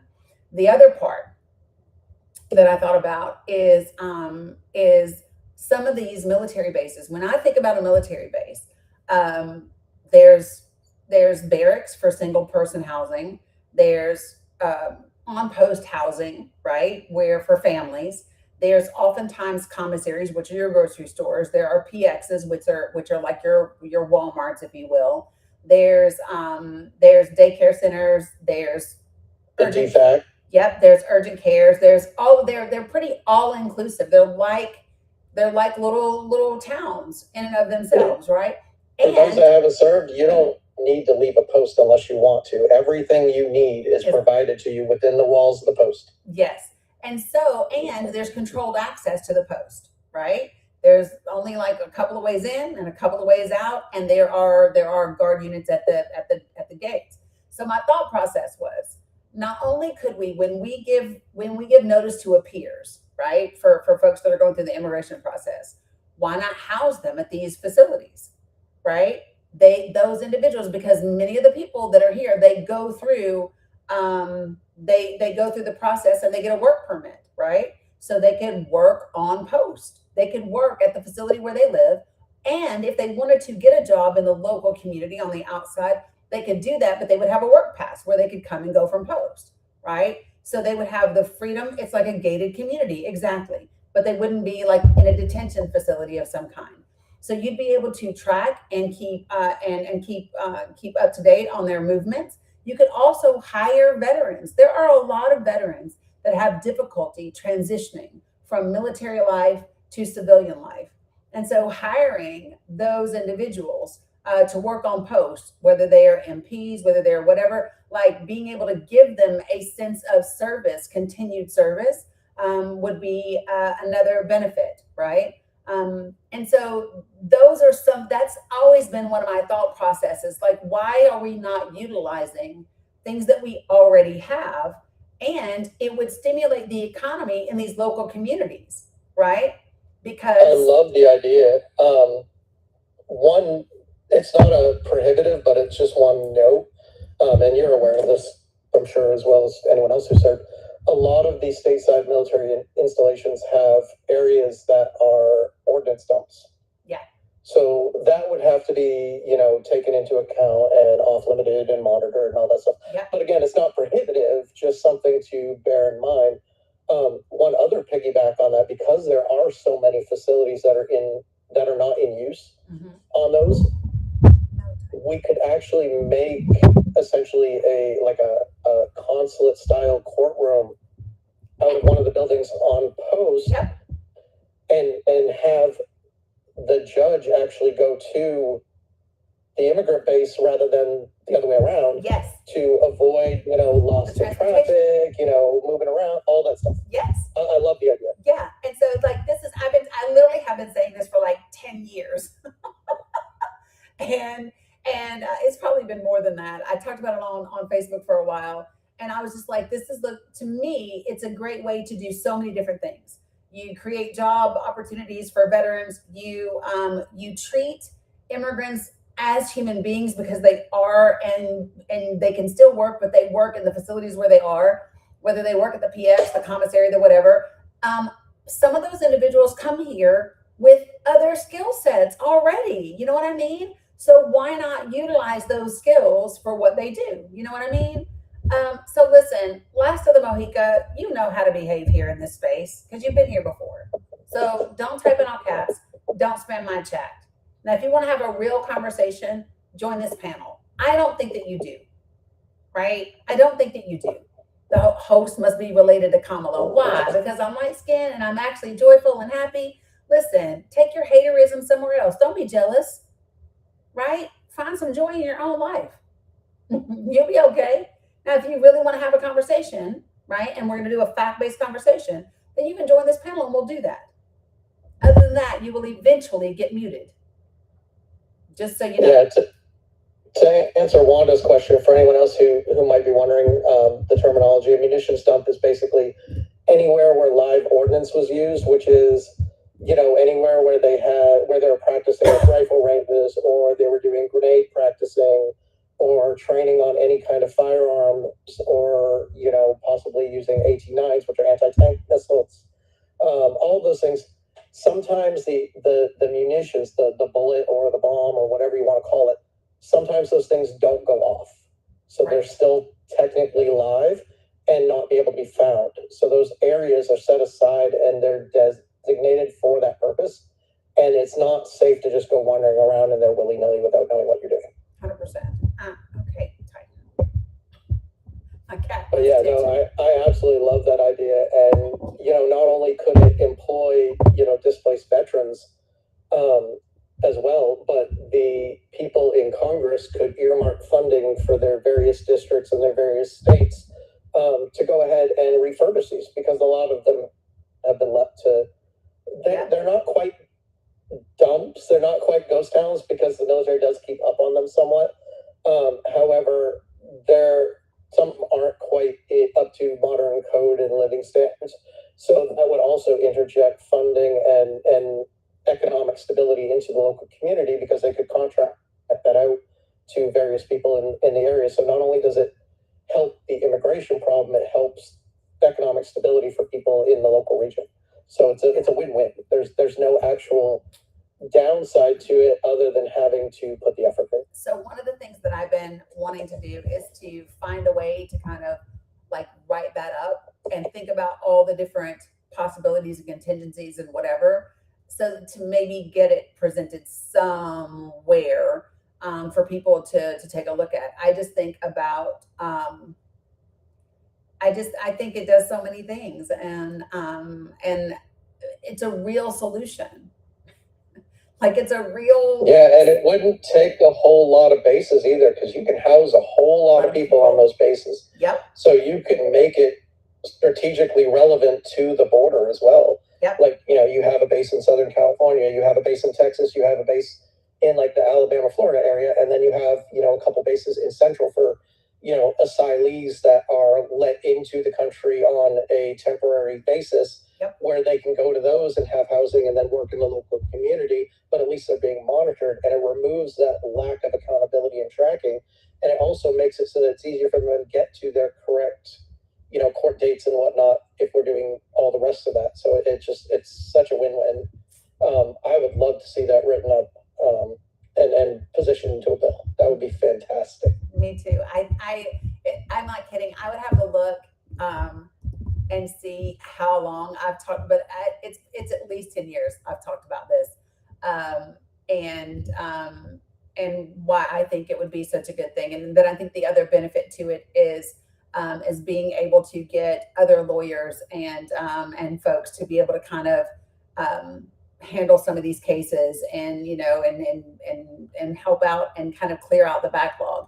I don't think that people really understand that when during the first Trump administration, when POTUS came in 2017, we had 542,000 and some change immigration cases that were backlogged, so 500,000, right?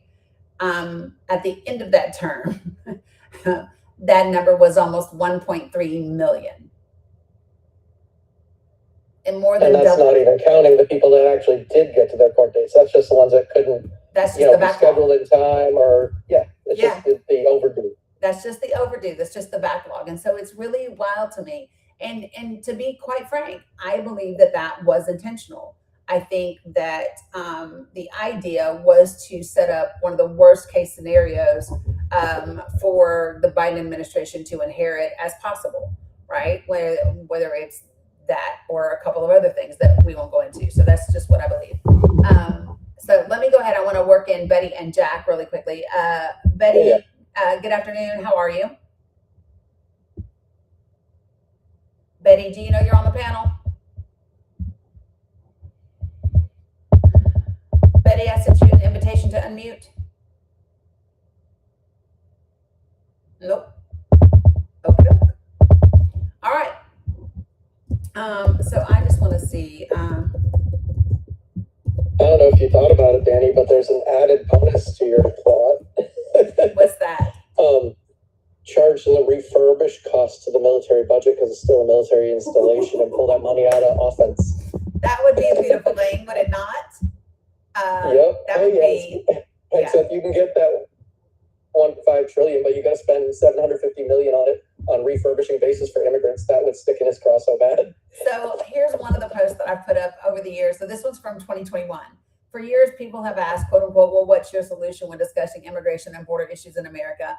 I have consistently said the same thing, and will outline it below for you. Over 350 military installations have been closed in the U.S.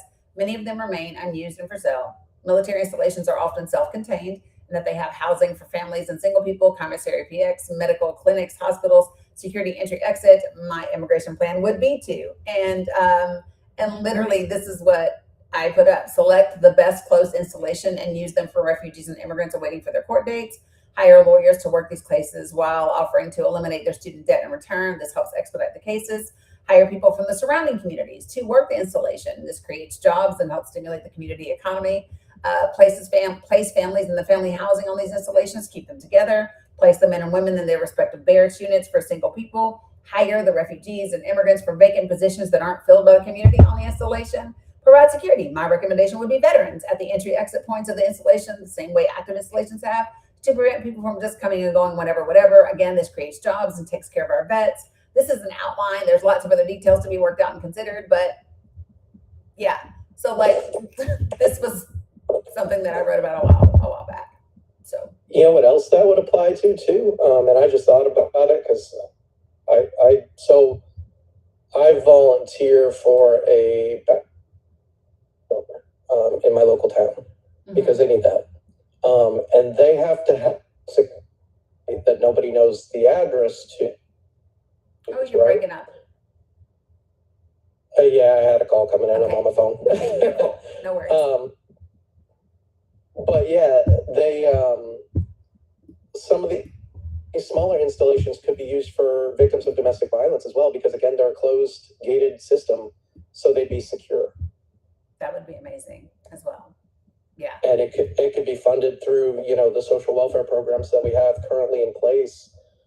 Because once the refurb is done, it's just upkeep, and it's such a drop in the bucket from what we fund annually by, you know, government funding allocation, Yep. that it wouldn't even be a line item in a budget bill. Yeah. I think it could be a win. And we'd love to see it. So I don't know, maybe it's something that we can, once we get on the other side of the midterms, we can do.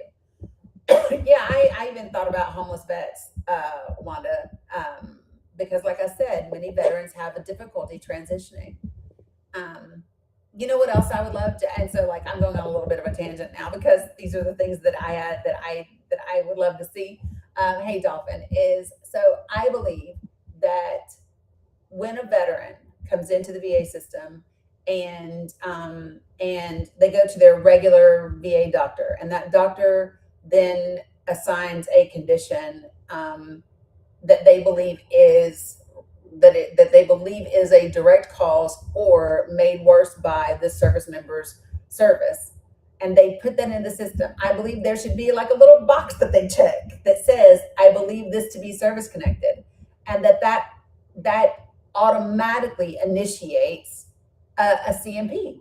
It automatically initiates contact to the veteran to see if they want to file a claim, to do whatever. And so if the veteran, you know, does want to do that, then it automatically begins that process for them. One of the things that I found difficult, right? So it took me decades to file for my MST because you want me to file in the very system that caused my trauma. Sure. Yeah, the advocacy level is not there. The compassion level is not there because it's the same system. Yes. And what people don't understand is that, like, I might know in my head, oh, girl, you need to file whatever, right? But that doesn't mean I know here. If I know here, but I don't know in my head that it's safe for me to do this thing, then there's the potential to never get it done because you freeze, right? That tends to be my trauma response. My trauma response used to be fight. And then I was like, girl, that's not healthy because you can use bail money and all kinds of shit. So let's not do that. So now my trauma response is freeze. And so I know, so when I went through the process, which wasn't that long ago, I actually reached out to my battle buddy from Basic, who was there when part of it, because it was multiple, like many military women, we have multiple experiences. So anyway, but she had just filed her stuff not that long ago, right? And no, there's fight, flight, and freeze, Tough Beauty. So my trauma response is freeze. It's not fight and it's not flight. I'm not running away from anything. I'm just not moving. right? So it's fight, flight, freeze, and there's actually one more onto that. But anyway, yeah, and fawn. Thank you guys.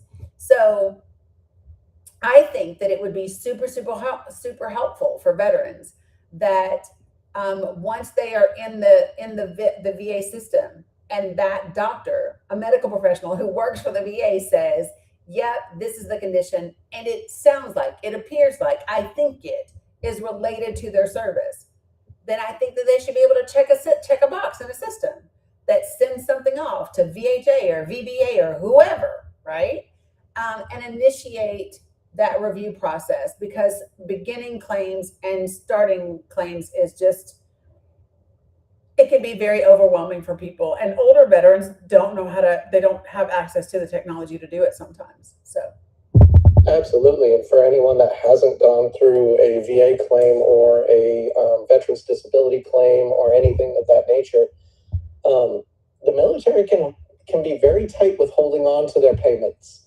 They will try whatever they can to discredit your ability to be eligible for those things. So, for example, when I was ETSing, which for those of you that haven't been in, that means you're getting out of your service. Yep.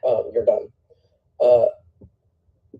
And I told you before on our previous live that I was part of the Service Members Legal Defense Network that repealed Don't Ask, Don't Tell Congress. They actually kept me and my partner in this service for an additional year on light duty without an active MOS, just to try to catch us in doing something that was inappropriate under the UCMJ, so that they could remove the honorable characterization and benefits from our discharge. That's the kind of BS that these guys pull. So yeah. I totally understand your reluctance. Yeah, it's not like, I don't think that people understand it as much as, like, if you think about like getting denied Social Security, disability, yeah, that's the way the VA work. Like, it's not a thing. So let me tell you how grateful I was when I went to go through my CMP. For one of my instances, I'd actually gone to the hospital because my tooth had been put into my lip and whatever. Because I got clotheslined after getting kneed in the back and choked. But anyway,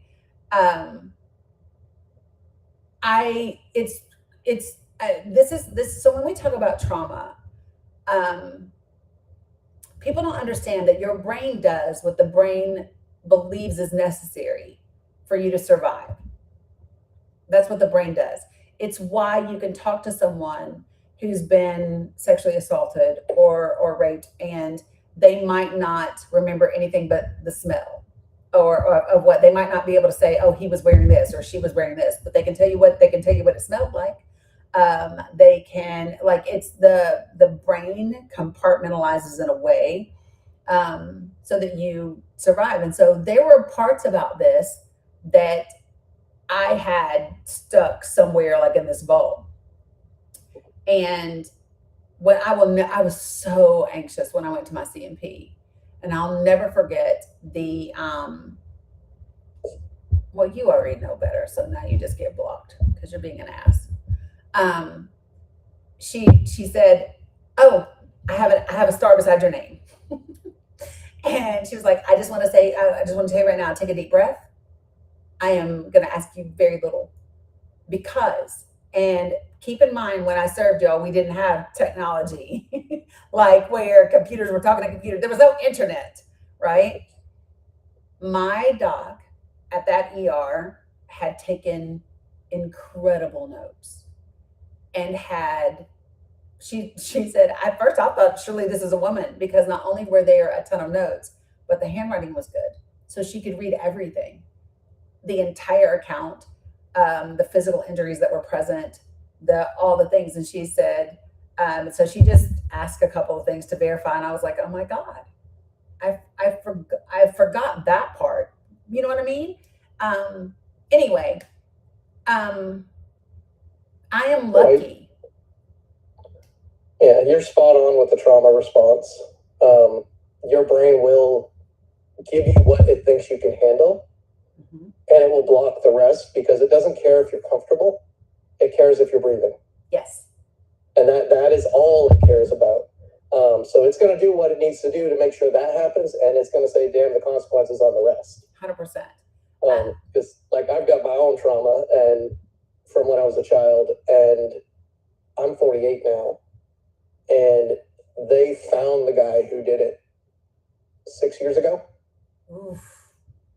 And wanted me to relive all that trauma to testify. And the guy's like 2 years from being dead. So it's like, at this point, outside of justice, what's the benefit to me reliving that trauma? Right. 100%. I hear that, know that, understand that completely. And like, so this is the thing that people, so I did a lot of,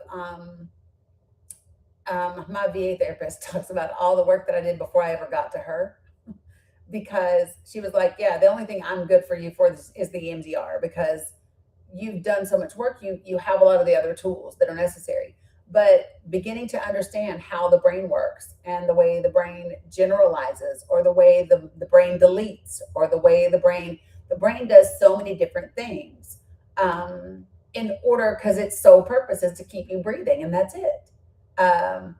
Hey, Raja. And so it's just important for people to understand that it's not going to be the same for everybody. And what sounds normal or whatever for you isn't normal. Yeah, the brain's the OG computer. Yeah, Jeff, I relate to you also. Yeah, and really, truly, normal doesn't really exist anyway. I mean, let's be honest about it. Your normal is your normal for you. For you and for nobody else. Yep, it's just like the universe, right? Where we see 13.8 billion, light years into any direction. But if you stand on another planet, the universe is 13.8 billion light years in another direction. So you may not see the same thing. So your normal is always relative to what your lived experience is. But one thing for anyone who's got, trauma, and most of us do to some extent, because the world is what it is. There's one thing that I've personally found with it is I can either try to understand my trauma and try to figure out what happened and how to do what I can to prevent it in the future, obviously without assigning self-blame to something that I can't control. But, did I make decisions that put me in a situation that I was unfortunately able to be preyed on? And what would I make those same decisions further? But at the same time, we can take that trauma and we can use it as fuel to fix the problem systemically. Yeah, 100%. And I think that that's where, so a friend of mine is a forensic psychologist, and we were chatting one day, and I said, I just don't know what happens. I said, you don't understand. I said, I can see something, and I will get so angry. And it's not like an anger. It's an outrage is what it is. And I said, and I feel like in that moment, I have to, like, I've got to go live right now and talk about this thing. I don't do that as much anymore because I'm live every day. But I was like, it just feels like I have to say something. I have to address it. I have to whatever. And he said to me one day, he said, I'm glad that you actually go live the way you do. And he said, because I think that if you could not do that, something in you might break. And I thought about that, and I was like, you know what? You might be right. You might be right. It's like a pot on the stove. You need something to release the steam. Yes. Right? Yep. And it's the moral injury. It's the how dare you, because I know what it is. I know what it is to be taken advantage of. I know what it is to have someone use your kindness for weakness. I know what it is to have people do the worst, most atrocious things when you are showing up in the best possible way. And so because of that, it's what makes me have such a visceral reaction when I see it taking place. And it's what drives me to not be able to be silent or to be able to compromise. I can't look away now that I know what Gaza is, now that I know Sudan, now that I know Congo, now that I know all the things, right? I can't not say anything about those things. I have to call the thing a thing. Absolutely. We have to use the instances of our past to fuel the changes in our future. Yeah. And that's the only way we can move forward. And I've found that it starts with being empathetic to people that have experienced similarly to yourself. Yeah. Because you understand, you have that visceral understanding of it. But as you start leveraging that trauma response to help people like you, Yes. it branches out. Yeah. Like I'm a cisgender white male, and I will never viscerally understand the experiences that people of color have dealt with over the centuries in the United States. Right. I know that. Right. It's just not possible. But I can empathize. Right. And I can sympathize, and I can learn. So I've been, following influencers of color to try to find their perspectives, and just to learn more about it. Same thing, like, none of you that haven't experienced that may not know what it was like to be growing up a member of the LGBT community in the 80s. Not good. Because it was not a good time. No. But if you've experienced any kind of discrimination in your life, it gives you that level of, hey, I may not understand in detail what was happening, but I can relate at some level. And finding that human connection is how we get out of this pit that we are in. Yes. Yeah. I keep saying, here's the thing, folks. I keep saying that connection is the key to all of this. So yes, we need to win elections, and yes, we need better policies, and yes, we need to address the issues, and all of those things are true. And the key to all of that, and the key that I believe unlocks all of that, is connection with each other. So follow me. If all we do right now is win elections and get a progressive majority, and we don't do our work as individuals and as communities, we're going to end up fucked again. We're going to end up on the other side of this in another scenario with another form of extremism, with another exploitation, because we're not addressing the root of it all. And the root of it all is us as individuals. So I put up a quote the other day that says, so listen, as an individual, right?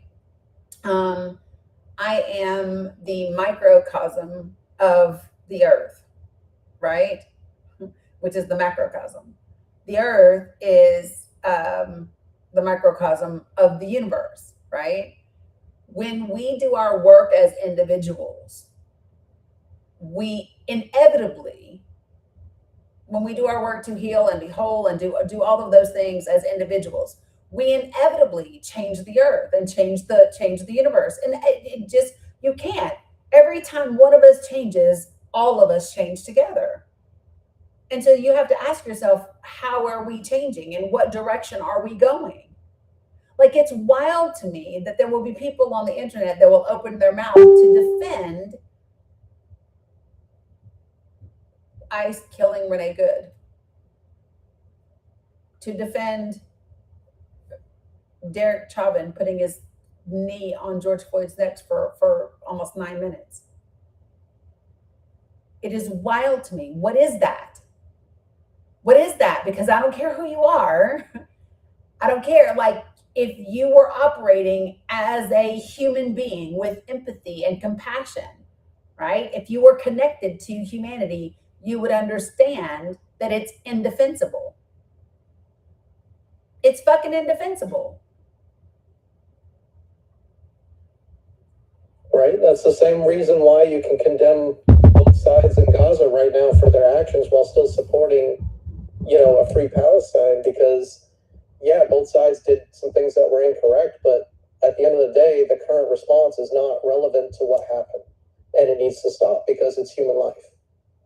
And we're all people on this planet, and you're 100% right also in that November's just the beginning. It's the equivalent of us getting to first base, and we still got to round all the other three. Oh my God, so much so. And let me just tell y'all, this is the part why. This is why people would rather be in other spaces that don't talk about these things, because people would rather stay on the surface. People would rather like not talk about the things. Well, so Scotty, what he's saying is that both sides have done horrible things, right? And so I'm just gonna be direct. I do not celebrate the things that Hamas has done. I understand them, right? And I support resistance. I don't like if resistance, I don't like, nor do I know what resistance has to entail. I understand that Hamas is a response to the existence of Israel and the illegal occupation of Gaza and the West Bank. Right? Yeah, it's not a blame on the cause of conflict. It's more of a commentary on individual actions. Right. Yeah. I keep telling y'all this. This bothers me about myself. Listen, y'all, because I believe in being transparent. I believe in being transparent. So I had to check myself when Lindsey Graham passed. Because my immediate response did not make me proud. My immediate response was different. And I was like, hey, that is not who we want to be in this life. Right? I mean, I don't care to share what I said. I said, and it flew out of my mouth before I even consciously thought it. Like it flew. You know what I said? Whew, the gods favor us. That's literally what flew out of my fucking mouth. I was with my mom and I was like, oh, the gods favor us. And I was like, whoa, wait. I don't want to feel that way about someone dying. Yeah, that's why you don't hear me talking about McConnell outside of the impact that the unknown has on voting. Yes, exactly. That's the only thing I bring up about him. Yep. And it's the same reason I didn't talk about Charlie Kirk. When that happened, my only position is this: I do not celebrate it and I do not mourn. That's it. I don't celebrate it, I do not mourn. Right? What I am against is people acting as if he was some glorious contribution to peace and kindness and all of that, because that's absolute horseshit, right? Yeah. That's absolutely, he was a sexist, racist asshole. Given what they're all like in those seats, yeah, honestly, the best justice that we can get is to have them be assigned to the obscurity of history in the end. 100%. Because their whole thing is they want to be relevant, they want to be popular, they want to be loved, they want to be powerful. And if they're turned into a footnote to be used as a teaching lesson, 80 years from now about what we don't do, just like, what happened in, 30s Germany, if they're get turned into a footnote, that is the most poetic justice we could ever have. So my mom has said, she said, I no longer desire for the person in power to leave this earth, and I don't desire for him to be in prison, because if he goes to prison, it'll be some fluffy prison where he'll still be able to be himself and be famous and be whatever, and what I mean, it'll be some plush whatever.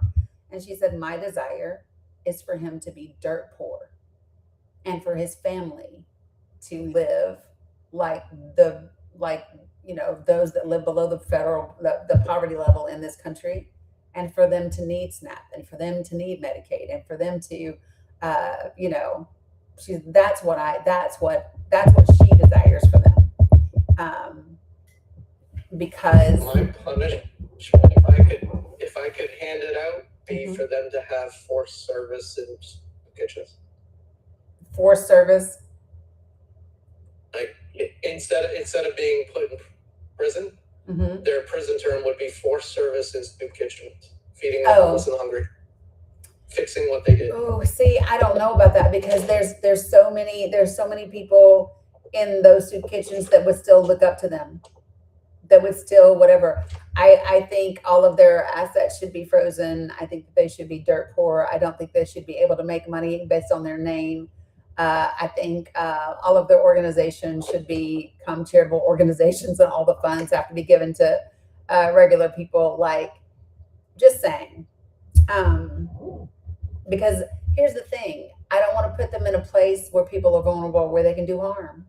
And I don't believe that they have the capacity. So for like, I'm just being really honest. This is my own personal opinion, and I am not a psychologist, nor am I attempting to diagnose anyone. My personal opinion is I believe that POTUS is a sociopath. I don't believe that he has the ability to have empathy and compassion. I don't believe that he can feel guilt and shame. I just don't. I've never seen it. I don't believe that it is part of who he is. And I think putting that someone in places where those are skills that you need to be around other people. You know what I mean? Yeah, I think you're pretty correct in that assessment. That was a known character trait before he was put in office as well. Yep. And pretty much anyone who's lived in NYC has that characterization of him as well. So yeah. Yep. No. Yeah, and I've read Mary's book about him. I have read the book. I'm always clear that I'm not attempting, because somebody else said he's a psychopath, and I said no, he's not. Psychopaths are smooth, and psychopaths can they can somewhat try to emulate certain emotions, even if it lacks the depth to it. He does not have that capacity, and psychopaths can be a little bit. They maneuver better than a sociopath does. It's just absent. And one of the things that I think demonstrates that is, for example, do you remember when he's standing outside the White House and a reporter asks him, this is shortly after Charlie Kirk's passing, and he's asked about Charlie, and he was like, yeah, he was a great guy. You see my new ballroom? Like, the disconnect is crazy work. Like, oh yeah, he was a great guy. He's going to be missed. By the way, did you see my brand new ballroom over there? You talk about you being the microcosm of the universe. He thinks he is the earth. Yes, correct. Correct. Very much so.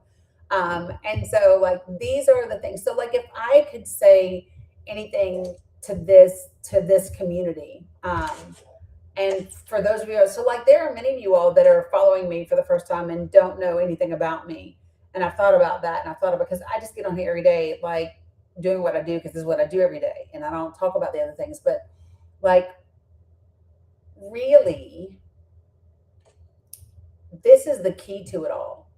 So, like, for me, I don't like the politics, y'all. I will crunch the numbers, and I will come up with strategy for winning elections, because it is the means to the end. And the end for me, like, the focus for me, is improving the lives of people and helping us all get to this place where we can become the highest, greatest versions of ourselves. Is Stephen Miller a sociopath as well, or just evil? So I don't believe that anybody is just evil. Like, I don't do the whole, like, evil and good thing, because good people can do evil things, right? And what you might consider to be evil people can do good things. And the reason, so listen, I give this example all the time. There's an individual who's in his 50s, late 40s, 50s, and he's a dad of 3 kids, and he's amazing, and he leads Cub Scouts, and he is a leader in the church, and he's married and been married for 30 some plus years, and he is part of the neighborhood watch, and all of those things. And then there's a man that goes around hunting, kidnapping, torturing, raping, and killing women. These are the same person. His name is Dennis Rader. He's BTK. This is the same person. But the experience that other people have of him, who he, if you've never listened to his daughter, listen to her. It's very difficult for her to reconcile who her dad is versus her experience of him. Right? And that's actually fairly common. I mean, look at survivors of domestic abuse, or, you know, people that have alcoholics in their family or various other things. And how many times does the community around them say, oh, we would have never guessed? Right. That's why people go, oh, he must not have been who I thought he was. No, he was. He was who you thought he was, and this other person. We want to, again, this is what the brain does, right? The brain wants black and white. The brain wants to say, you're either this or you're either that. But that's not the way life is. Life is one big ball of fucking gray. You don't get black and white. You get various shades of gray. And there's more than 50, by the way. Okay? And so you have to stop putting people in a box. You have to stop categorizing people and saying, oh, I keep telling y'all all the time, listen, don't put me on no damn pedestal. No, thank you. Please do not. You know what I mean? Because I'm not perfect. And I have my own issues, and I have my own struggles, and I have my own places where I know good and well that I need to be doing things and I need to be doing something better. And I also am aware of my trauma that keeps me frozen. And so I do the best I can every single day based on who I am and what I know. And not what I know up here, but what I know in here. Period. And so I'm pushing myself. I've been having a little meditation time with myself the last couple of days to do even more. Notice listen, I have a thing that I have an issue with the words better. I don't believe that when we know better, we do better. I think when we know different, we do different. Right? And so when I say better, that means I'm judging what I did before that. You can't judge me on what I didn't know, what I didn't do when I didn't know a certain thing. I mean, you can, but fuck you too, right? Like it is about who you are, what you know, and where you are at the time, and your ability to know that here, not here. And trauma prevents a lot of it from going here to here. It just does. And I believe all of us have experienced trauma on some level. Like whether you know it or not, when you're on this device and you scroll and the next thing you see is another dead person in the street, and you scroll and the next person you see is somebody being beaten by ICE, and you scroll and the next thing you see is people being rounded up, and the next thing you scroll and the next thing you see, you know what I'm saying? All of that is traumatic.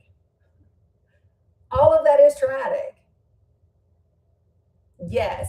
So if you all don't know this, thank you, Invisible String. Y'all know I'm a bit of a book girl. And the perfect representation of this is this book, hold on, right here, called The Body Keeps the Score. Jeff, you familiar with this book? That one I haven't read. Oh my God, I'm astounded. I will have to check it out. I have read a bunch of books similar to what I imagine that would be, but I'll definitely check it out. This book is incredible. The Body Keeps the Score. And the body keeps the score for all kinds of trauma, not just physical trauma, but emotional trauma. And it's like if you've ever been in a horrific car wreck and you approach that same intersection, or something happens that mimics what that car wreck was like, and your whole body tenses up and you release the same chemicals into your body because your brain is like, holy shit, right? The Body Keeps the Score. And this is a phenomenal book. So I want you to keep in mind, this book was written, I don't even know, I have had it for years now. So this was 2015 is the copyright on this. So 11 years ago, right? So listen to this. I'm just going to read this first little bit for y'all.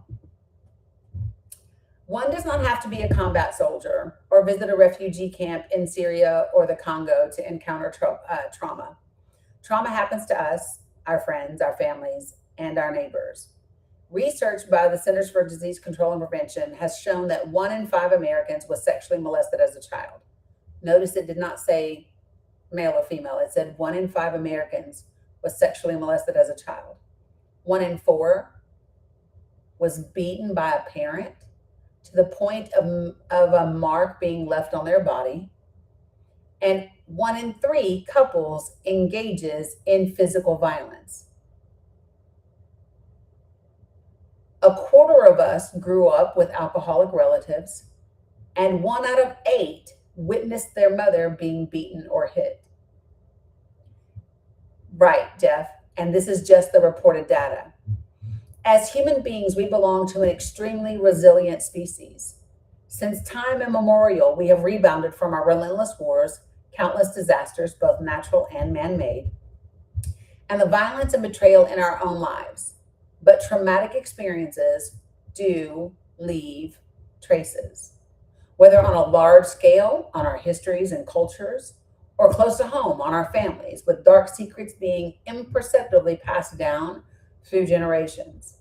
They also leave traces on our minds and emotions, on our capacity for joy and intimacy, and even on our biology and immune systems. Brene Brown talks about this. I love me some Brene Brown, y'all. So she talks about when we numb. So a lot of times we will numb ourselves because we don't want to, right? That explains my cortisol fat, right? So a lot of times we numb because we don't want to feel extreme pain. We don't want to get hurt. And she talks about the fact that it's called the body keeps the score.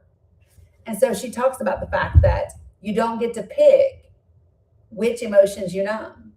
When you numb your emotions, you numb it all. So the more that you numb your ability to feel pain or shame or guilt, you also numb your ability to feel joy and love, right? It seems like the only emotion that doesn't get numbed when that happens, though, is anger, because you get quicker to it. Yes, because you've numbed everything else, and so we live in a society that funnels us like that. So like men, when people say men aren't emotional, yes, they are. They're just taught that they get to funnel their emotions into one of 2 things. It's either lust or anger. Men are allowed to be those 2 things and very little else. Very little else. And that is to their detriment. It makes me so upset. I think about men. I say this a lot for those of y'all who are with me frequently. I think that this society is so unfair to men because we teach them that their feelings aren't valid unless their feelings are anger or lust. That's it, right? There's a video, and I talk about this every time I bring this subject up. Do y'all remember a few years back, there's a little boy who's at the doctor's office and he's getting his vaccinations, y'all remember? And he's starting to cry, and the dad goes, "Come on, you got this. Toughen up, boy, you got this. You all right? You're all right." Remember this? And I said, "Oh my God, stop. Somebody just stuck that boy with a needle. He can cry if he wants to cry because that shit fucking hurt. Stop teaching him to take hurt and channel it into anger and toxic masculinity." Right? There's a reason why, and it's slowly changing, right? I mean, it is slowly changing, but there's a reason why so many of us from, say, like Gen X and before have the catchphrase, "You want to cry? I'll give you something to cry about," embedded in their generational trauma. Yes. Yeah, I brought you into this world, I'll take you out. Absolutely. Right? Because this is what we were taught. And I mean, so listen, y'all, like it was nothing to pull down your pants, lay on your hands, face down on the bed, and get a belt. Yeah. Now, mind you, none of this excuses bad behavior. Correct. in the male side of the population. What it does allow is for us to understand where it's coming from so that we can do the work to make sure it doesn't happen in the future. 100%. You got to own it too, though, to make that change. Yes. You have to be willing to recognize and own your part. And so listen, when I see people nowadays, they'll say, these kids just need a good ass whipping. I got beat and I turned out okay. And my immediate response to that is, you did not turn out okay, bro. If we all were okay, the the world would not look like it does. Right? If you were okay, your first response to disciplining a child wouldn't be physical torture. Exactly. It would be teaching. But you're not okay because that's not your response.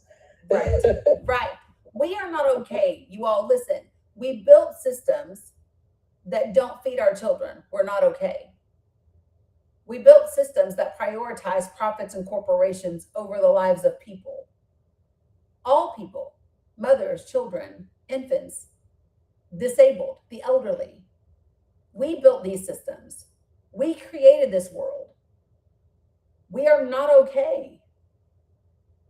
And to act like anything else is different, they want you to believe that that's being solved or that's socialism. That is being a decent fucking human being.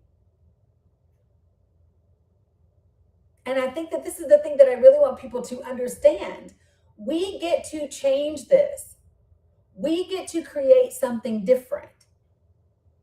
People ask me all the time, well, do you think you're really going to see it in your lifetime? I don't fucking know. I'm not Miss Cleo, but I know that when I leave, when I exhale for the last time, when I have completed my little death rally and I am on my way out, whenever that occurs, I will know for certain that I won't have regrets about having done what I believed was possible and done what I believed was my part to make it happen. Not to mention that response of like, do you think you're ever going to see it change, or we're too far gone to fix it, or anything in that vein? That's a trauma response, guys. Yep. That's their brain shutting down and not wanting to put the work in because they've experienced trauma in that arena. 100%. You know, I'll give you guys this example. So many of you all know me or came to know me because of ballot health. Where I'm from, there is a medical monopoly that is state sanctioned, state created. And they created this medical monopoly using legislation called a COPA. And I was asked to help in some way, shape, or form. Keep the NICU that saved my grandbaby's life open. And I didn't know anything about anything. I didn't know shit about a COPA, nothing about healthcare, nothing about a NICU. I didn't know anything about anything. All I knew was two of the people that helped save Bella's life were asking me to help. And I said, okay, right? And so I went to find out. And in 5 days, I found out what a COPA is. I found out about the state legislature, who's also the chair of the Health and Welfare Committee, that, you know, who's also a vendor for the healthcare companies. I found out all of these horrific things and about how horrible it was going to be for the people back home. And it didn't matter that where I'm from is 99.9% Christian or 96% white or 86% Republican, and they probably give zero fucks about most of the things that are important to me. It didn't matter. It mattered because it was the right thing to do. And over the course of that year and a half, 2 years, like, I'd started my first little LLC, didn't know shit about shit, still don't know shit about a lot, and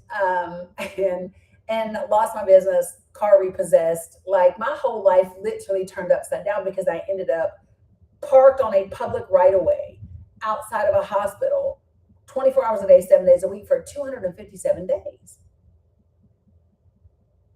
being targeted by millionaires and billionaires, right? And that's one of the things I like about you that I think we as a society need to get better at is you're not afraid to say the words, I don't know. I don't know. Because there's so much stuff I don't know. My brain is only so big and I've only been on this earth for so many years. If I can't say I don't know, I'm a liar. Yes. Yeah, I don't know.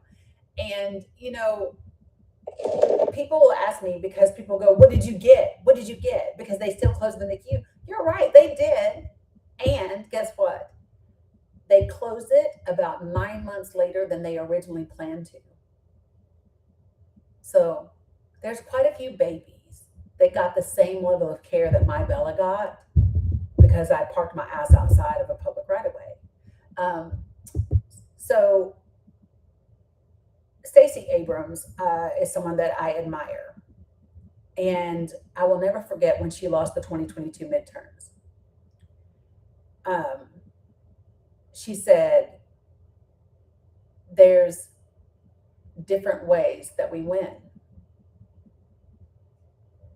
She said, we won because we set records for early vote turnout, right? We won because we moved the ball forward. We won because whatever. And she said, listen, sometimes when you hold the door open, you don't always get to go through. 100%. And we also have to realize that losing a contest doesn't mean that we lost the entire fight. Right. Loss actually is more beneficial long term because, for example, let me pose a hypothetical. You've got a ruby red district that suddenly is less than a percentage point away from flipping. Yeah. That gives you leverage for the person who did win. Hey, if you don't toe the line, it would only take a couple hundred votes to get you out next time. Yep. And that's the power that we have to learn, and we have to understand that we have as voting constituents, is that they work for us and they serve at our pleasure. And if we are displeased, then we need to tell them. Yeah. And I can't say this in any other, I just need for y'all to understand, like, people have asked me, was it worth it? And when I tell you, there's a lot of horrible shit that came with that protest. A lot of horrible shit. And a lot of trauma. And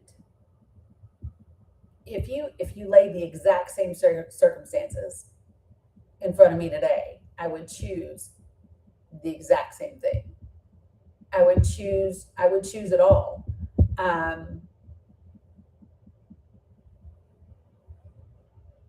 I would choose it all. And I think that this is the place where this is about determining who you desire to be in this life and how you desire to show up. It is not about being this incredibly optimistic, woo-woo, yay, yay, yay, just thinking everything's going to be okay. It's not that. It's about saying, I have absolutely no fucking idea if this is going to work and we're going to win. What I do know is that if we fail, this is going to bring me back to my favorite quote of all time. If we fail, it will not be for lack of effort, right? So I'll share this with y'all because this is my favorite quote of all times. It's so much my favorite quote. I created a canvas of it, and it now hangs 2 by 3 foot on my wall. And it's a quote that I learned from Brene Brown, but it came from Teddy Roosevelt. It's called "The Man in the Arena." And for those of you all that people make fun of, or they talk shit about you, or they poke fun because you still believe in doing the fight and doing the work and trying to make things better, this is a great reminder. It says, it is not the critic who counts, not the man who points out how the strong man stumbles or where the doer of deeds could have done them better. The credit belongs to the man or woman who is actually in the arena, whose face is marred by dust and sweat and blood, who strives valiantly, who errs, who comes short again and again, who spends himself in a worthy cause, who at the best knows in the end the triumph of high achievement, and who at the worst, if he fails, at least he fails while daring greatly, so that his place shall never be with those cold and timid souls who neither know victory nor defeat. Listen, if you are not in the arena, if your face isn't marred by dust and sweat and blood, if you aren't fucking exhausted like I am some days, right? I have zero space for your criticisms and do not give a fuck what you have to offer. You don't like Project for the People? Give me your fucking solution.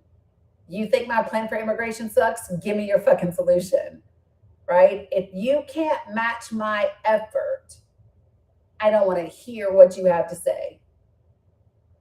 And that's just the place that I had to get, because there were people like, oh, well, if you just said it nicer, people would listen more. And if you just didn't curse, people would da da da. Listen, you go do it your way. I'm doing it my way. But all I know is it will not be, because I'm not in the arena. It will not be because I'm not in the fight. And understand the fight looks different for everybody. I'm not saying that everyone should wake up tomorrow and go sit down on a public right of way and protest somebody. I'm not saying that. I mean, if you want to, holla at your girl, right? But I'm saying you got to know what part of the fight is for you. Where in the arena, what position do you play? You want to say something, Joe? Yeah, it's, sports teams made up of multiple different people that all have a role to play. And the winning team isn't the one that has all the best people on it. Winning team is the one that has the people that understand the role that they play and work together as a group to get something bigger than the whole. And that's what we need to be as well. Yep. Not everybody, like you said, needs to be out doing protests. Not everybody needs to be, running for office. Not everybody needs to be, going out there and marching on DC. But everybody has a voice. And the biggest thing that we can do is figure out what is our voice.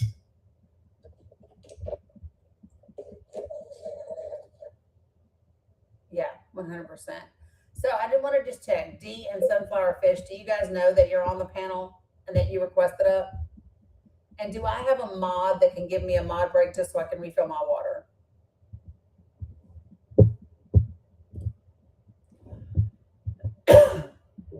Okay, I got you, Jeff. No worries. Sunflower Fish, did you mean to request up? I'm guessing not. Same thing here. No worries. Don't worry about it.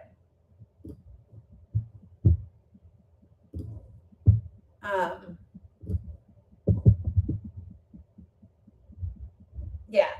So listen, I said this yesterday and I will continue to say it. I'm ridiculously grateful that Jeff found his way to us. Listen, Sherry, that was you and me, sis. Sherry, that was you and me. That was that very tough, very passionate conversation. No worries, Carla, that we had, Sherry, that brought Jeff here, right? And so I want people to understand that that's a benefit, right? So listen, Sherry, if you think that you came in here and you don't have a contribution that you are making, you are. Your interaction with me, your willingness to be who you are, to learn things, to be brave, to not be embarrassed, to say this is who I am and this is what I know in this moment, show me something different, right? That you showing up authentically as you, right, has impacted the lives of other people. And some people that have come in here and some people that haven't, I'm just saying. Both times. Sherry and I have had two very intense conversations. Right? Jeff said, you didn't make me a progressive, but you did lead me to Dani's space. There you go. See that?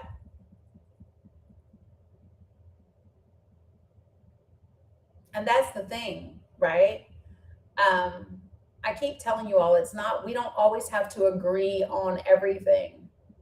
I do believe that there are basic fundamental, I believe that there are basic fundamental things that we can agree on. And we can find ways that work to make them happen. Not fucking Sammy J coming up in here. Where you been? Where you been, Sammy J? Okay, so listen, folks, before I bring you up to this panel, do me a favor, put yourself on mute until I get to you. Okay? Spain, actually, okay, jelly, but love that you're here. I got it, Space Ranger. Give me just a second. I appreciate it. Oh, girl, don't try to lose your passport, please. Don't do that. We need you. Yeah, and listen, you're the wrong level of melanin for that shit. You cannot lose your passport. Yeah, I'm going to do this one on the panel first, and then I'll take a break real quick. So good afternoon, Orange. How are you?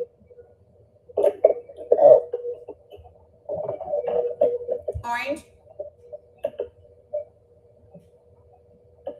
Orange? Oh, you didn't mean to? Okay, I got you. No worries.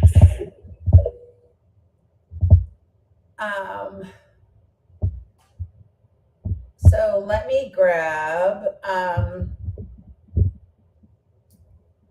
think Space Ranger is going to do a quick mod announcement for me so that I can empty my bladder and refill my water. Awesome. Say well. Thank you so much. I'll be right back, guys. You're welcome. Hi, everybody. Welcome to Dani's Live. If you have not sent a heart me yet, please do. Don't forget to share out the live and tap to help bring more awareness to her live. We've got to get more people in the Project for the People. I hope everybody's been going out and having those conversations. I know they're not always easy. I get anxiety talking to strangers, so I get it. I can do this right now because I can't see any of you. I hope everybody's having a beautiful day and finding their joy, because that is what keeps us going. And what gives us the reason to keep in this fight. So go out there, and even if it's a pretty cloud or a bird chirping next to you, find the joy in it. Watch those little kids running around smiling and laughing when they can. Because those are the ones, those future generations are the ones that we're there for.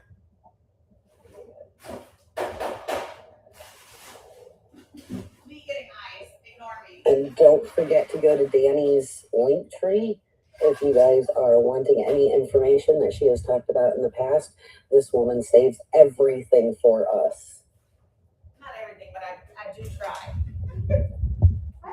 It feels like you save everything for us. Yeah, I was, there's a lot, there's actually quite a bit missing that I didn't get to that I need to add. But I started adding some things the other day, so I'm hoping to get at some of the more recent things. I will have to go back and look. Yeah. Because I really do appreciate everything you do for us, Dani. You give us inspiration, you give us the courage, you give us an outlet. Well, I appreciate that. I will say this. I can't give you anything that you won't receive, or put anything in you that doesn't already exist within. All of that stuff is what you cultivate yourself, right? No, girl, I did not fall, but yeah. So just remember that, you all. I know that it's easy sometimes to forget. What's up, Dugal? The role that each of us plays as individuals, right? If you are quote unquote inspired, it's because you choose to be. There are people that come in here who are not inspired because they want to be assholes. You know what I mean? So remember that each of us has a part that we play, and I don't control you. So if you're getting any benefit, if you're doing any work, if you're feeling better, if you are contributing to society, all of those things is because you choose to, and that's amazing. So thank you for allowing me to empty my bladder and get some water. Anytime. You can drop me now. Thank you. I didn't call people an asshole. I said they want to be an asshole. That's describing a behavior. Got it? All right, folks. So listen, when I bring you up to this panel, put yourself on mute until I get to you. Remember that in this space, I ask for 4 things. Number 1, be respectful. Don't use slurs of any kind. Don't spam my comments. Don't type in all caps, because I have folks that are vision impaired, and all caps are reserved for those individuals and my moderators. Got it? Okay, cool.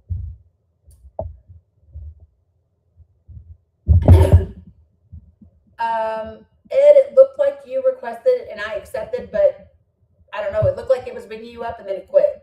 So if you meant to request, then request again and I'll bring you up. What's up, Dax? All right. I feel like we've covered a lot, but I think all the things that I wanted to mention, the Guardian article the Guardian report about the forced feeding in ICE detention camps is about the only thing that I've gotten to cover extensively so far.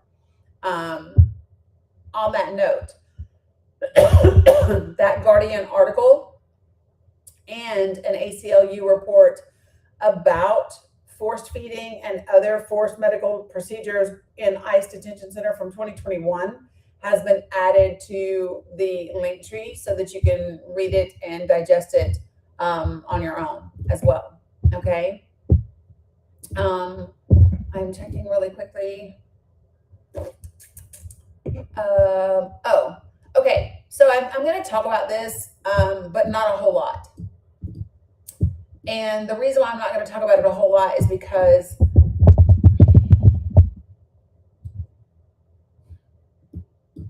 it's relevant and it's not the largest focus for me. So I'm going to talk very briefly about this article and about this testimony from Capital One about the Trump organization. Yeah, so for me,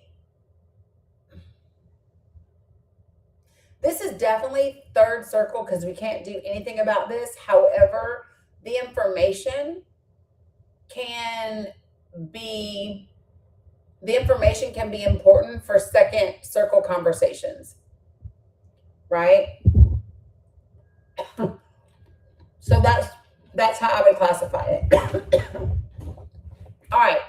So Capital One says that they closed accounts that belonged to the Trump organization after their anti-money laundering team reviewed those accounts.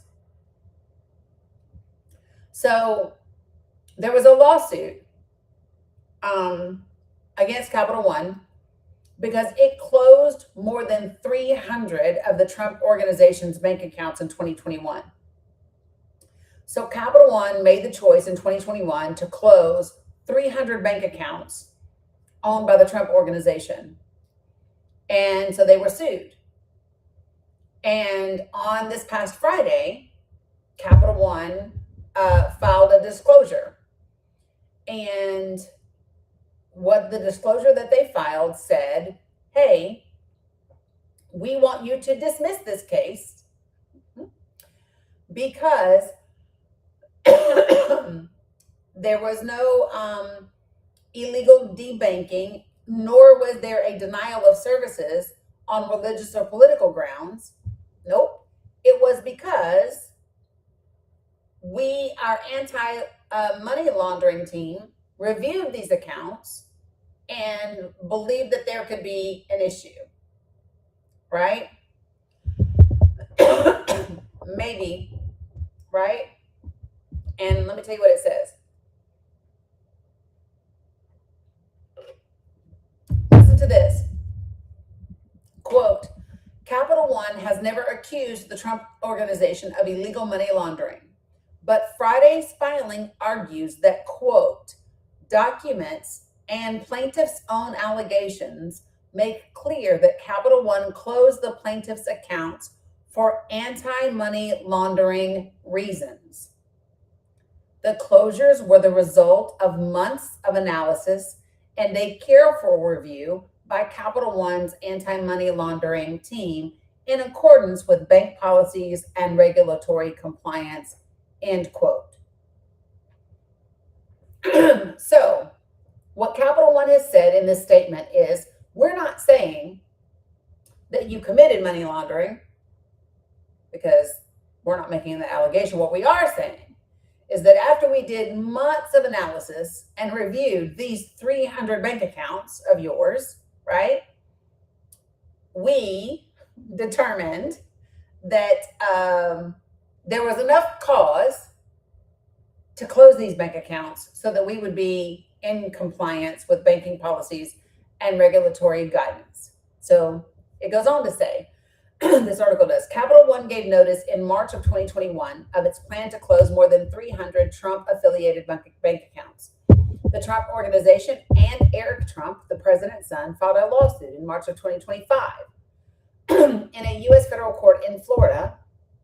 And you have to ask yourself, wait, you waited 4 years to file the charges?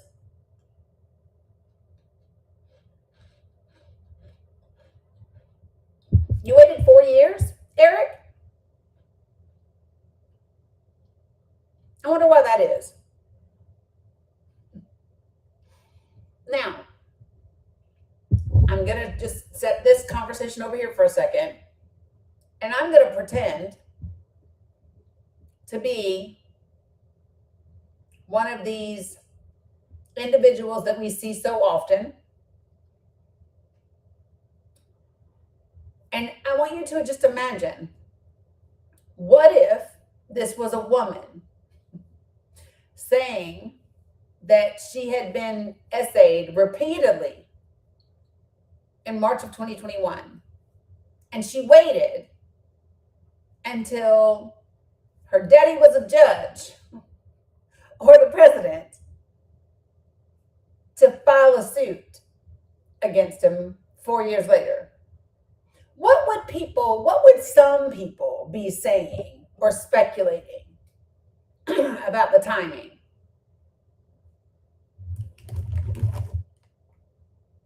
Just saying, these same type of people give women shit for not making their allegations immediately. I'm just saying.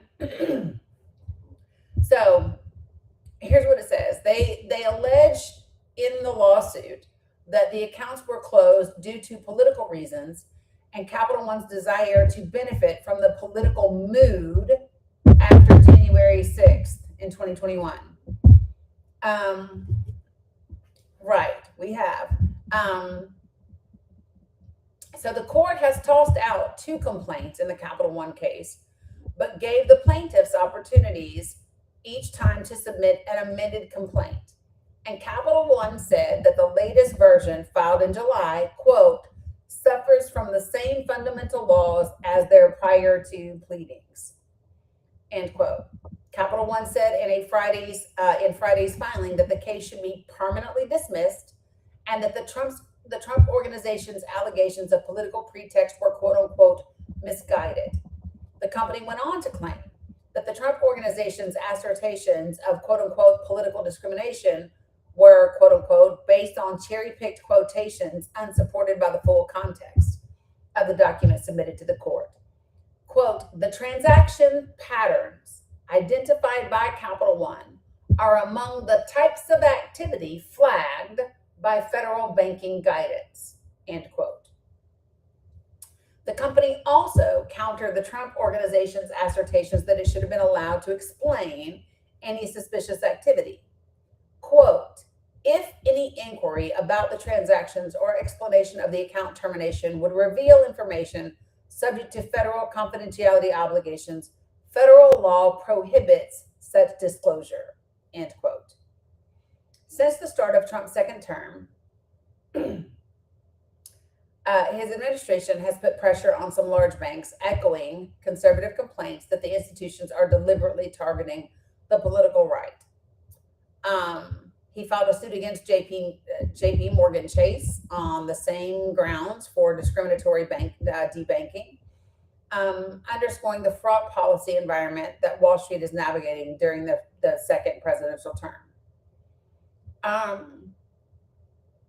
In 2019, Trump sued Capital One and Deutsche Bank to prevent them from sharing financial records with Congress as part of the probe that happened in Congress. Anti-money laundering professionals at Deutsche Bank reportedly flagged a set of transactions, but executives ignored them. Deutsche Bank denied the report at that time.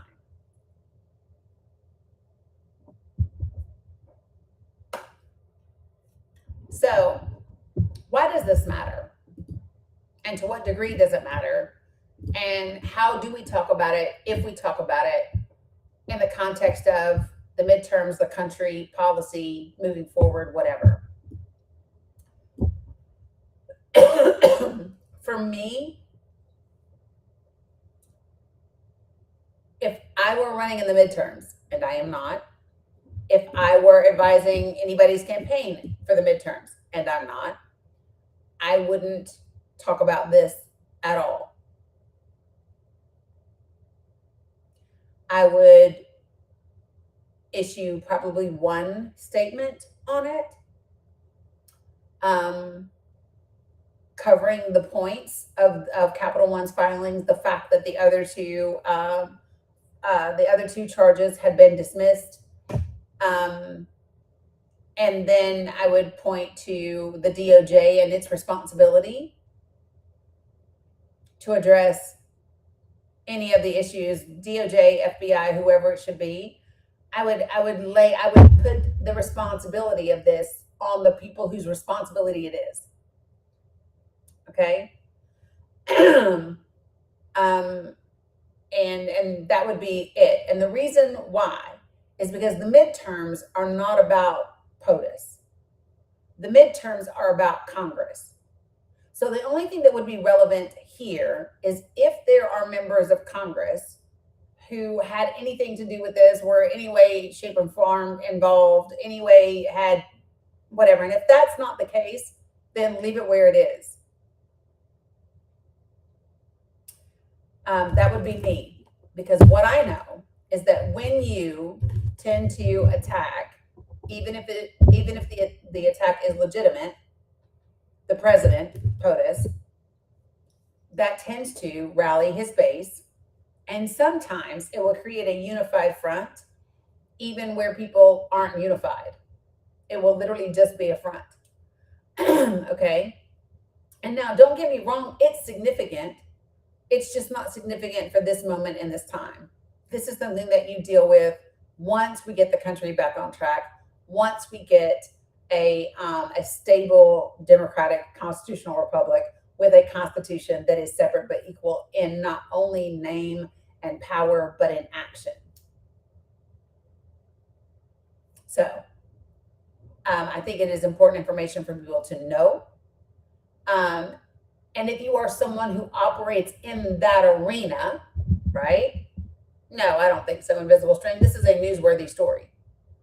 No, this is not a distraction. This is relevant and real, and it's a court filing, and it's important. But what I think is that the only people who should be talking about this in conversations with their loved ones or their supporters or whatever. Yes, Jeff. See? We think alike, my friend. Because what he said is this could be a Capone issue where the finances are the things that finally bring down the organization. Right? And so then it becomes valid.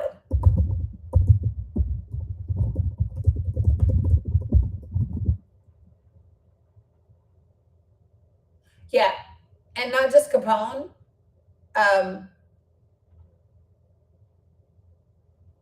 But that was part of how they got Gotti too.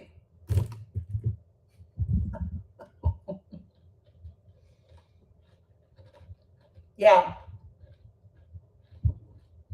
All right. So I've done my part. And I've talked about the thing that a lot of people are talking about. And what I want to do real quick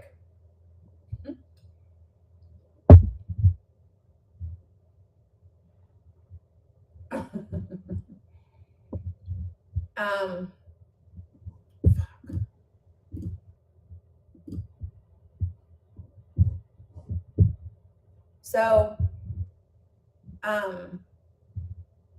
the president, POTUS, has claimed again to be very close to a deal with Iran. And shortly after that claim was made, Iran struck another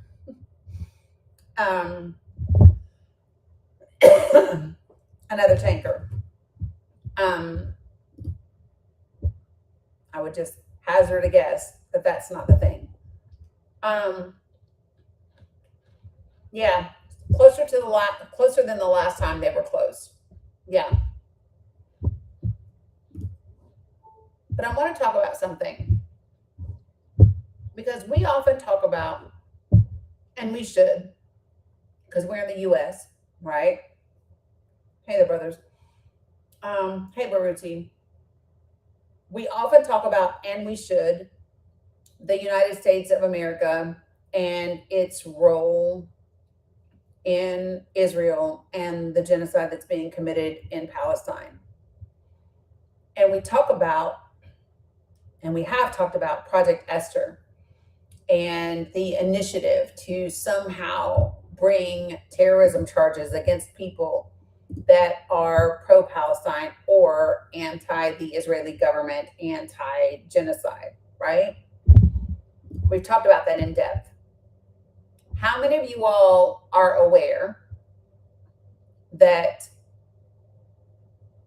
the same thing is happening in the UK? So Sir Jonathan Porritt, who is a former advisor to King Charles III for 30 years prior to his ascension to the throne, was arrested under the UK's Terrorism Act. How many of you all did not know that a former advisor to King Charles III was arrested under the Terrorism Act in the UK over Palestine and Israel? Because that's a thing. Okay, so let's talk about it real quickly. This is very much third circle, but it's important for context and how things show up in the world globally. Okay? And I have no idea where that sound is coming from, but it's coming. I think my computer is saying, bitch, you have way too much open and going on, and you are wearing us out. I think that's what that is. Give me a second. I'm going to try to close some things out and see if that.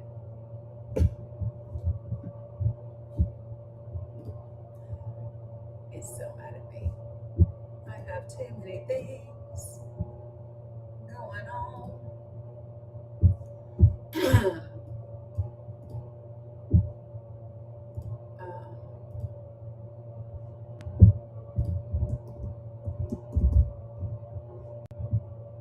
Okay.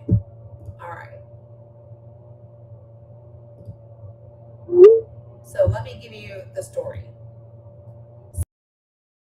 So there was a protest over Palestine Action being banned in right. See, my computer is a microcosm for my life. Yep, 100%. So Palestine Action was banned in the UK, and so there was this protest over it. And Sir Jonathan Porritt has been open about the fact that he is against genocide, and he believes that what Israel is doing right now is illegal and committing crimes against humanity and all the things. So 152 people and him were arrested for protesting while they gathered outside of the court. The demonstrators had assembled as individuals previously arrested for holding signs in Parliament Square opposing the government's prescription of the direct action group Palestine Action appeared for scheduled court hearings. This is what he said, quote, "I am a supporter of Palestine Action. Trying to save lives is not terrorism. Exposing this government's complicity in genocide is not terrorism. end quote. He put a public statement out as well, but there's a video that I shared where he says these things out loud. I'm sharing this because I want people to understand that the Zionist entity and the Zionist movement is not just dictating a lot of things here in the United States of America, but also in the UK. And that is a huge and very significant issue. The rhetoric around Israel and Palestine is important, and you need to pay attention. Bibi is working diligently to rally up that Christian nationalism, that Christian Zionism base as well. And it's important for us to know a thing, see a thing, and be able to call a thing what it is as it happens. Okay? Give me 1 second.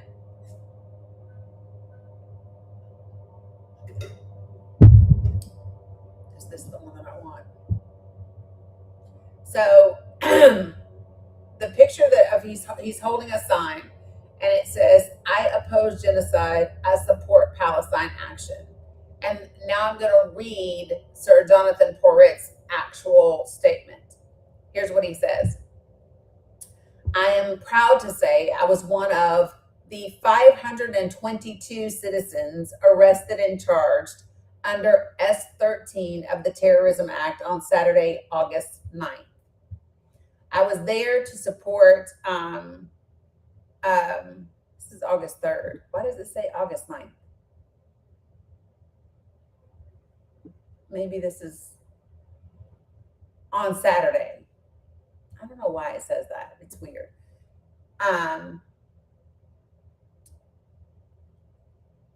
Let me see when this happened, because it literally just hit the news. Yes, Jeff, they justified it because they first labeled Palestine Action as a terrorist group.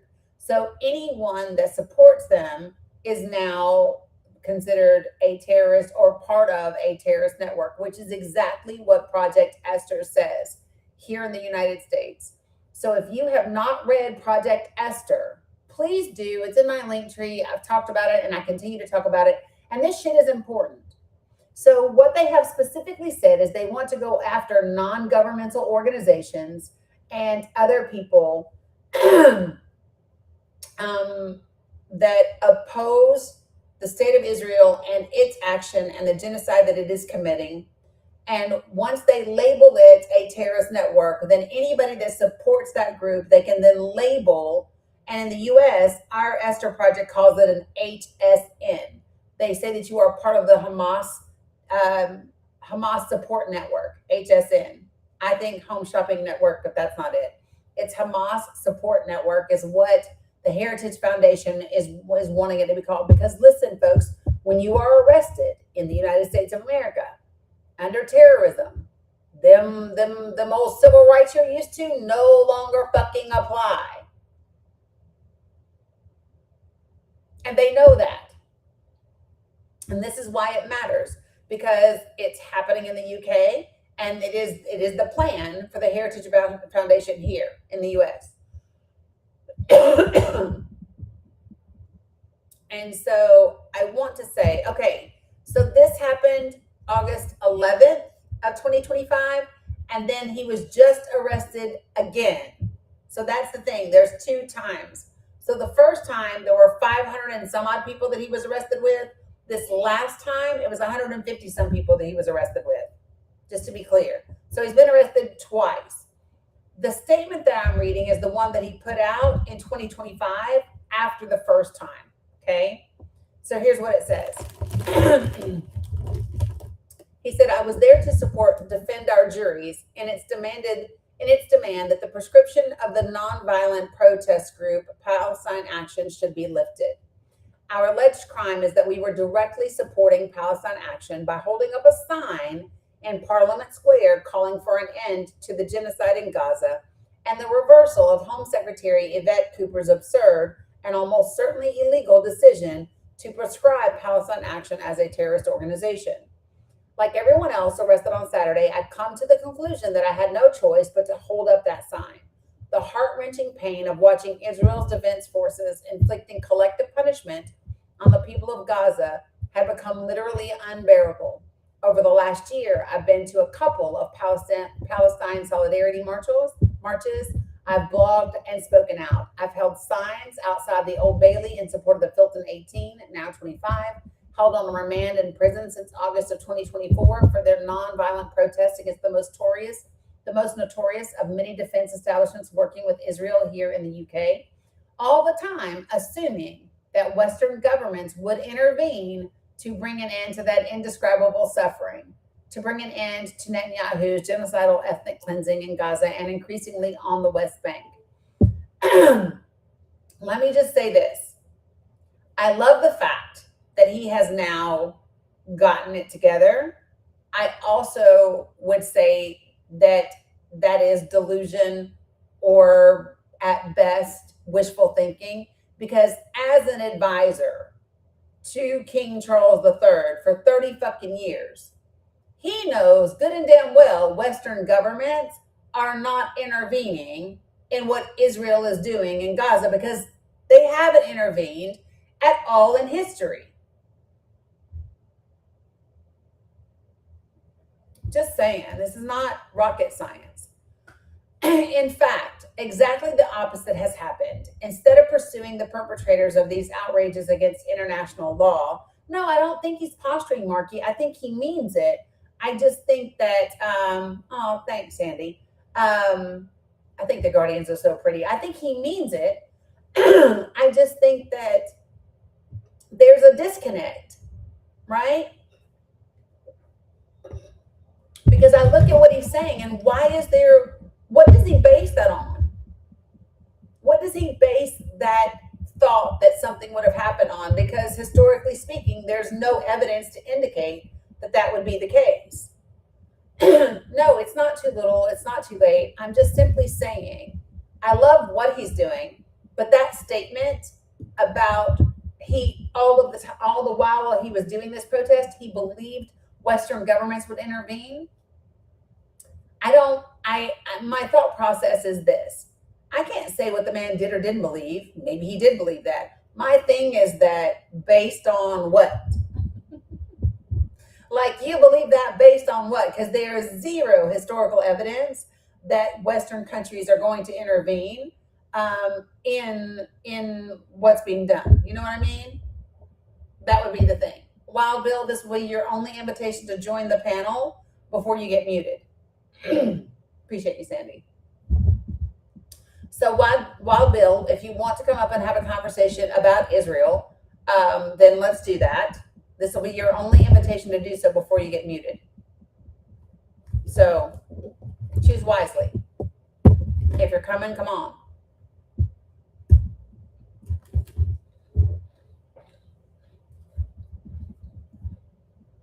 I know, wasn't that pretty, Carla? 100%.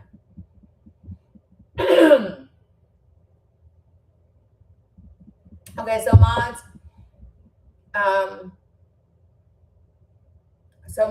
If the next time, see you later, Miguel. So mods, if you see Wild Bill again, just go ahead and mute him because he's choosing not to come to the panel. Yeah, they usually do, Cortona. They usually choose silence. He said, instead of pursuing the perpetrators of these outrages against international law, the Labor government has chosen to clamp down on those protesting against the outrages through peaceful direct action.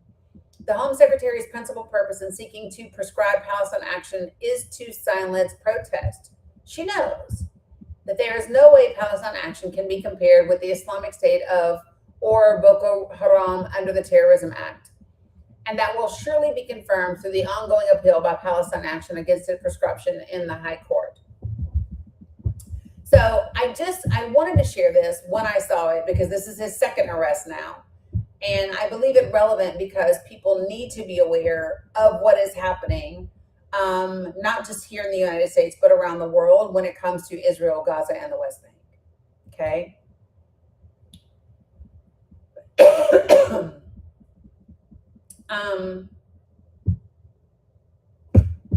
Let me look real quick.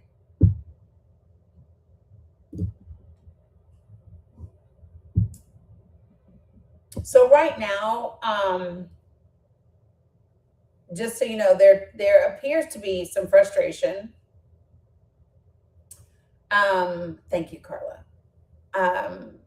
Because Iran is not willing to talk with the U.S. anymore. They are willing to only discuss potential negotiations and deals with Oman, which, you know, but this came up yesterday, and I didn't get a chance to talk about it.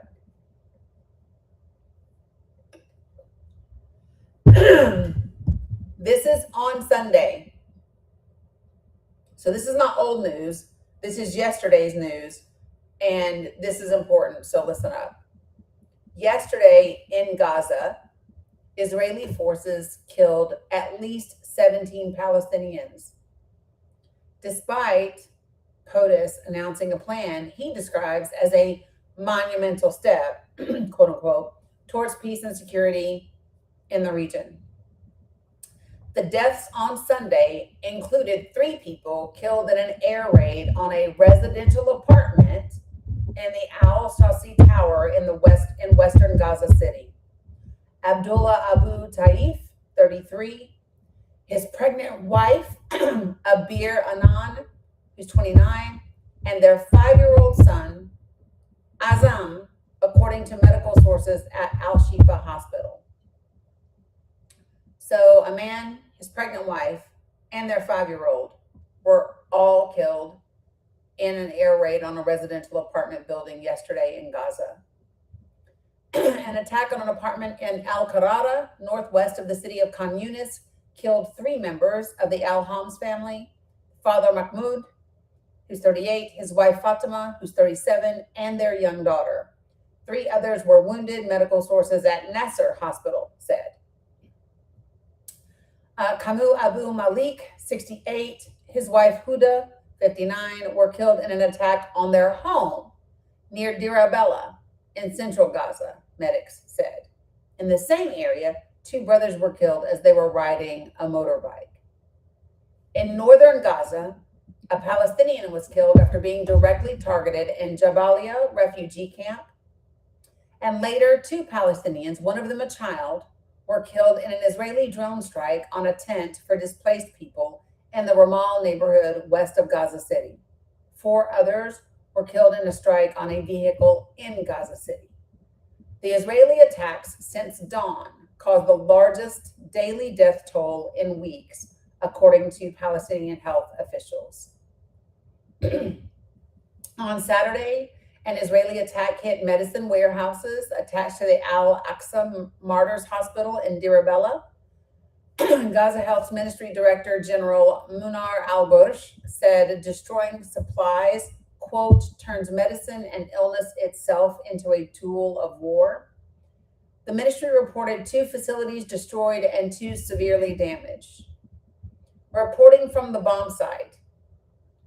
Bill, if you were not muted, I would ask you again to talk about how Israel is God's chosen people while I read this. Reporting from the bomb site, Al Jazeera correspondent Moath al-Khalot said saw a massive crater and said the strike came just 15 minutes after an evacuation order, damaging tents where displaced people had been sheltering and triggering a new wave of displacement. Israeli warplanes struck multiple targets over the past 48 hours, operating at low altitude without issuing prior warnings to residents, according to correspondents reporting from across Gaza. Yeah, I know, Sin. Most of the targets were residential buildings, apartments, and gatherings of civilians, which Israel says are legitimate targets because they include members of Hamas or other armed groups. Quote, The strikes came without any warning or evacuation orders for the residents living in the targeted areas. According to Al Jazeera's Noor Khalid reporting from Gaza City, last night was particularly difficult for Palestinians. There were a number of strikes targeting several areas across all parts of the Gaza Strip, end quote. On Saturday, at least 8 Palestinians were killed in Israeli airstrikes targeting various areas. And on Friday, Palestinians were also killed in separate attacks.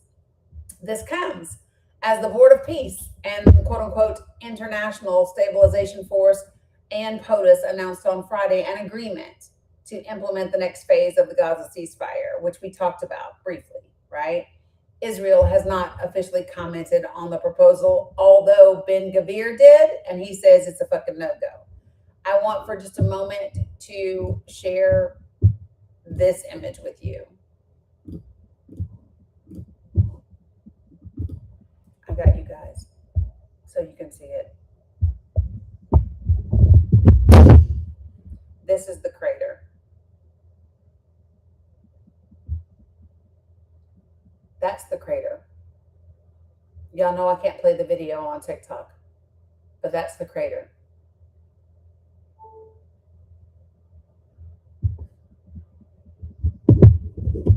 In the middle of all of those tents, and you see all the tent debris in the middle of the crater.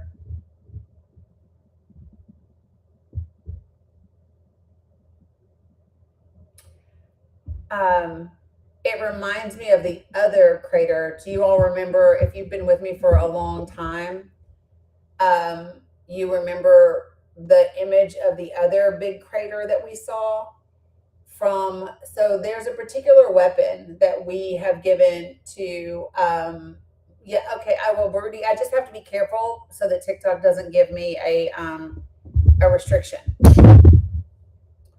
So, this is the crater.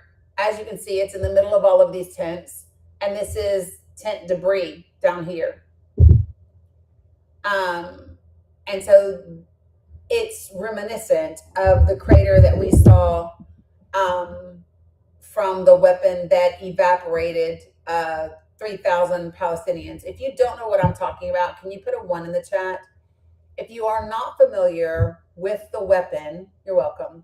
If you are not familiar with the weapon that evaporated literally almost 3,000 Palestinians, put a 1 in the chat for me. A lot of you aren't. Okay. So give me a second. I'm going to show you.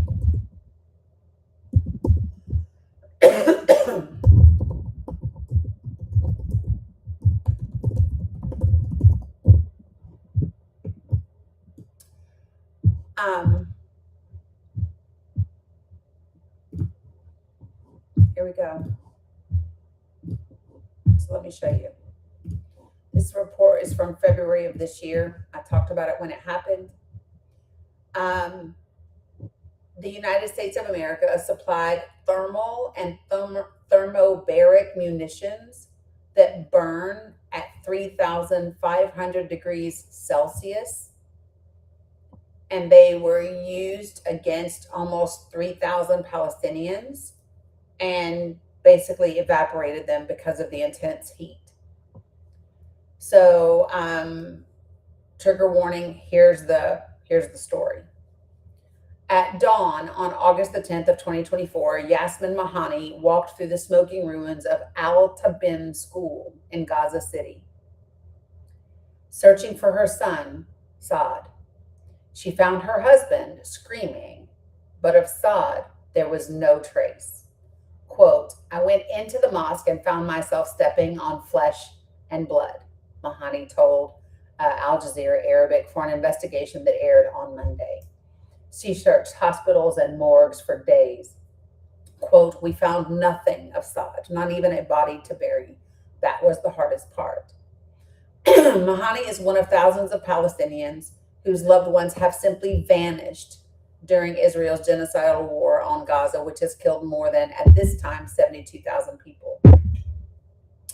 According to the Al Jazeera Arabic investigation, the rest of the story, civil defense teams in Gaza They have documented 2,842 Palestinians who have, quote unquote, evaporated, not even blown apart, evaporated since the war began in October of 2023, leaving behind no remains other than blood spray or small fragments of flesh. Experts and witnesses attributed this phenomenon to Israel's systematic use of internationally prohibited thermal and thermobaric weapons, often referred to as vacuum or aerosol bombs, capable of generating temperatures that exceed 6,332 degrees Fahrenheit.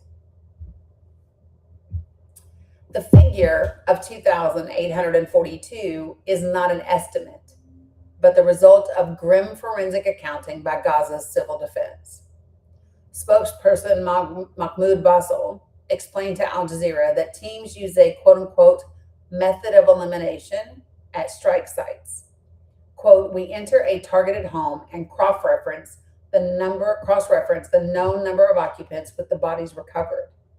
If a family tells us there were 5 people inside and we only recover 3 intact bodies, we treat the remaining 2 as evaporated only after an exhaustive search yields nothing but biological traces like blood spray on the walls or small fragments like scalps, he added. The investigation detailed how specific chemical compositions in Israeli munitions turn human bodies into ash in seconds. Vasily Fatagarov, a Russian military expert, explained that thermobaric weapons do not just kill, they obliterate matter. Unlike conventional explosives, these weapons disperse a cloud of fuel that ignites to create an enormous fireball and a vacuum effect. Quote, to prolong the burning time, powders of aluminum, magnesium, and titanium are added to the chemical mixture, and this raises the temperature of the explosion to between 4,532 degrees Celsius, Fahrenheit to 5,432 degrees Fahrenheit. We sold them the weapons, y'all. We made the bombs. Just let me be clear. According to the investigation, the intense heat is often generated by tritonol, a mixture of TNT and aluminum powder used in the United States made bombs like the MK-84. So Israel has repeatedly used MK-84 bombs in Gaza, killing dozens of Palestinian civilians. They can destroy buildings and kill people hundreds of meters away. So what I'm going to do really quickly, and you guys please do what you can to protect the live, is share this image so that you can see what I'm talking about. This is the US made 2,000 pound bomb that we give to Israel. It's the MK-84. This is the crater.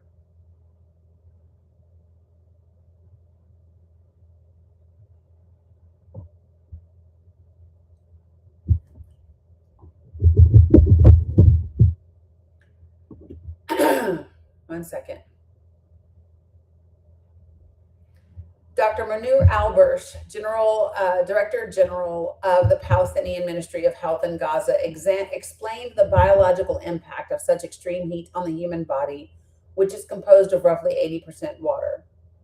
Quote, the boiling point of water is 212 degrees Fahrenheit. When a body, so listen, y'all, they give it in Celsius and then they put Fahrenheit in parentheses.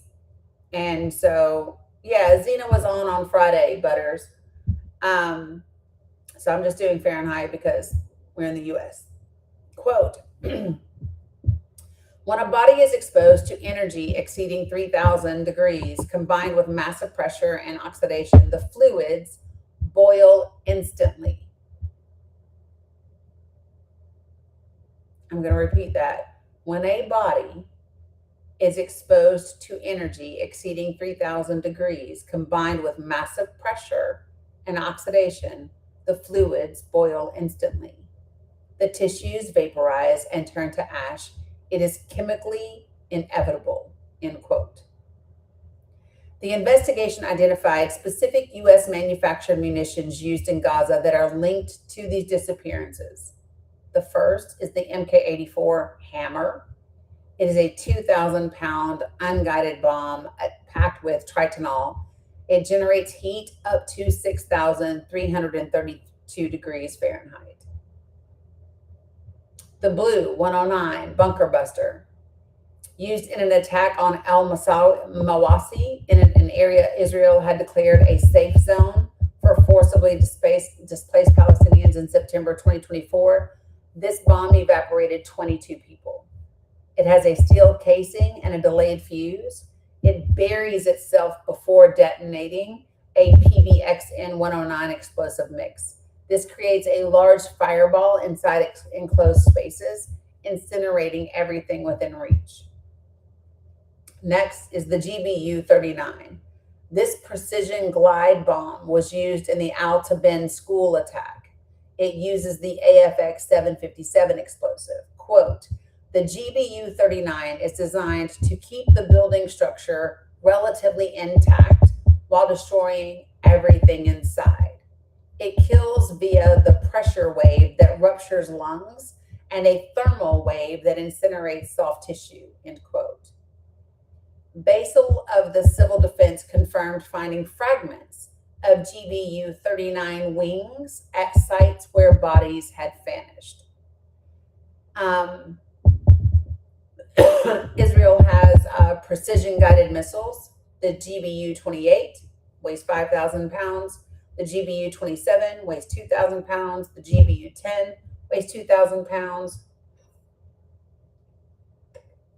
The GBU-31, 32, and 38, they weigh between 5 to 2,000 pounds. The GBU-12, 49, 500 pounds, and the GBU-39 is 250 pounds. Legal experts said that the use of these indiscriminate weapons implicates not just Israel, but also its Western suppliers. Quote, this is a global genocide, not just an Israeli one, said lawyer Diana Butu, a lecturer at Georgetown University in Qatar. Speaking at the Al Jazeera Forum in Doha, Butu argued that the supply chain is evidence of complicity. Quote, we see a continuous flow of these weapons from the United States and Europe. They know these weapons do not distinguish between a fighter and a child, and yet they continue to send them, end quote. Buti emphasized that under international law, the use of weapons that cannot distinguish between combatants and non-combatants constitutes a war crime. Quote, the world knows Israel possesses and uses these prohibited weapons, end quote, Butu said. Quote, the question is why are they allowed to remain outside the system of accountability, end quote.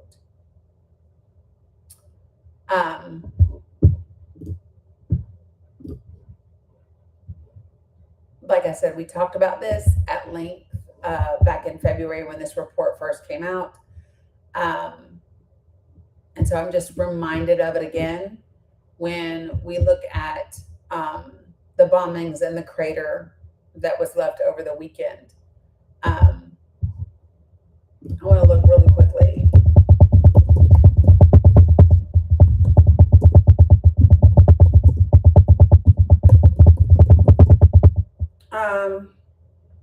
That's what they're called.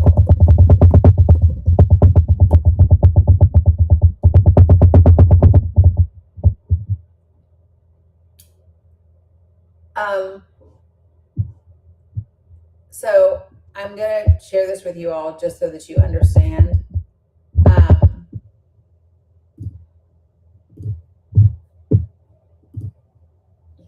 The Caterpillar bulldozers that we send to Israel is just like the one that ran over Rachel Corrie. But you can actually see in what we funded to Israel. Let me see if I can find the article for you. So this is an article from March 1st of 2025.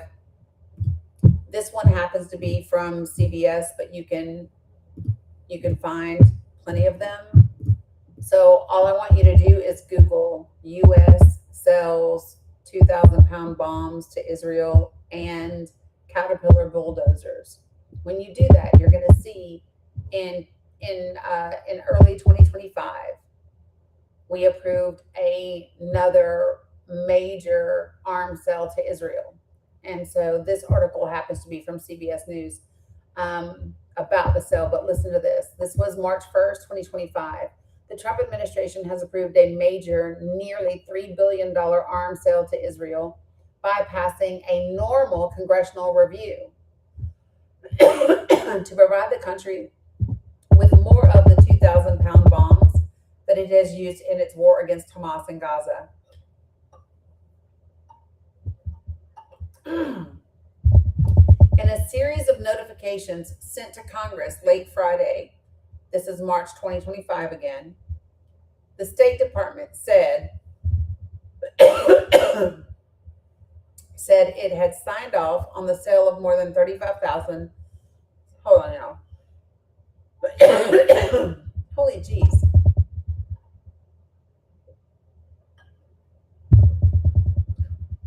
In a series of notifications sent to Congress late Friday, the State Department said it had signed off on the sale of more than 35,500 MK-84 and Blue 117 bombs and 4,000 Predator warheads worth $2 billion.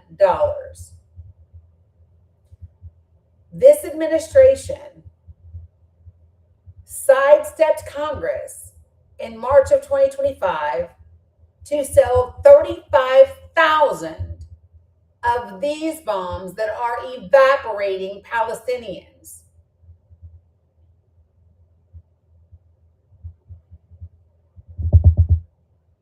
Palestine has no fucking army.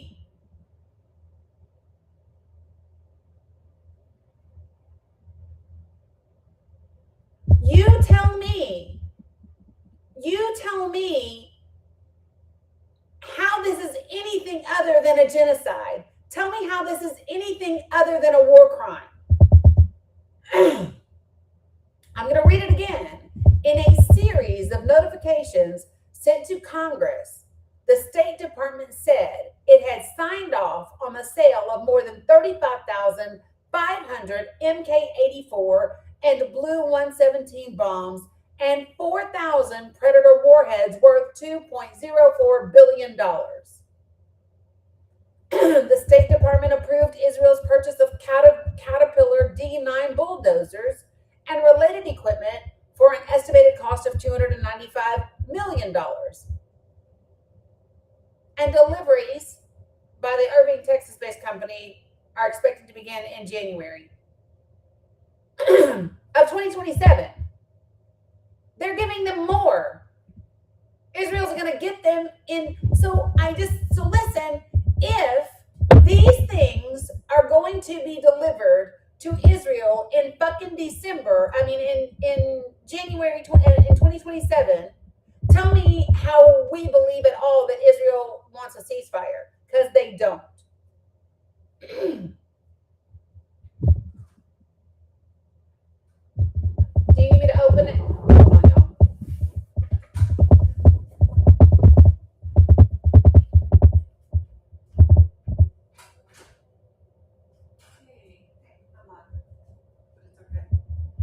What do you have? Oh, we just wanted to bring you something to show you, just because. Oh, Necklace, bracelets. thank you, Sissy. Paris really thought that you would love this purple and this. She would be correct. Yeah. Aw, thank you, Sissy. Appreciate you. I have your thingamajigger too, but I'll send it to you. Girl. What is that? It's all sponge. Yes. It's like, Well, thank you. I love it. Tell Bear Bear I said thank you. Oh, I made sure that they looked up her schedule and she got it in homeroom when she went. And somebody walked her up there. yeah, they called this morning saying that the kids were like tardy. They were like late. Yeah, and I'm like, no, your fucking bus didn't come. Yeah, that's what I said. I was like, you guys told the children 1:10. It was another bus that came. So she and Dominic Sierra I'll handle it if they're not. Yeah. Yeah, all right. Thank you, sis. Love you, mean it. So my niece, we all live fairly close to each other, and so they brought me gifts. I love that. Anyway, let me finish this part right here. The Defense Security Cooperation released a statement confirming a munitions sale to Israel for an estimated cost of $675.7 million. Repcon USA, located in Tampa, Florida, the Boeing Company, located in St. Charles, Missouri, will manufacture the equipment, which is estimated to be delivered to Israel beginning in 2028. So we got some equipment coming in 2027. We got some equipment coming in 2028. So I need for y'all to understand what this means. There is zero plans to de-escalate shit in Israel. So really, really quickly, there are quite a few folks that are, there's 1, 2, 3, 4, there's 5 of you all that look like you've requested to come up. Could you do me a favor and check down at the bottom? If your little people down at the bottom are not pink and blue, that means that you have requested and you are in the queue. If you meant to request up, give me some sort of heart or something. Yes, Yvonne, I will. So I know to bring you up. But I just want to be clear about this, folks. If we are selling 35,000 more bombs that evaporate people to Israel, if we, oh, come on, Shelby, please join this panel. I would love to talk to you.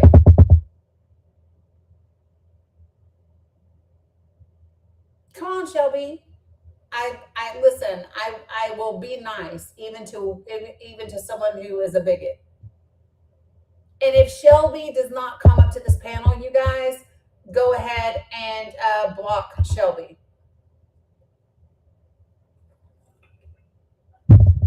Okay.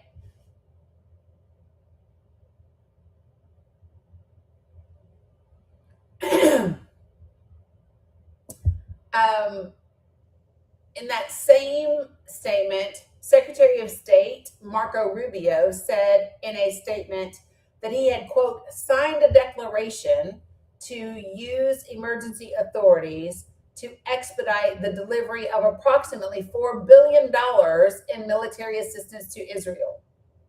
So can someone explain to me why Israel needs $4 billion of military assistance in March of 2025 against folks that don't have a fucking military? He also noted that the Trump administration has so far, keep in mind, you all, this is a year ago. This was within 3 months. This is March 1st. Within less than 3 months, within 2 months of this administration, the Trump administration had approved nearly $12 billion in foreign military sales to Israel.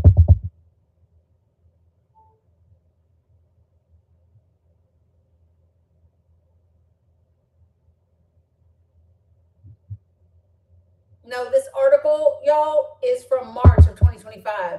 The ceasefire didn't happen until October of 2025, or the so-called ceasefire, because y'all know didn't shit cease.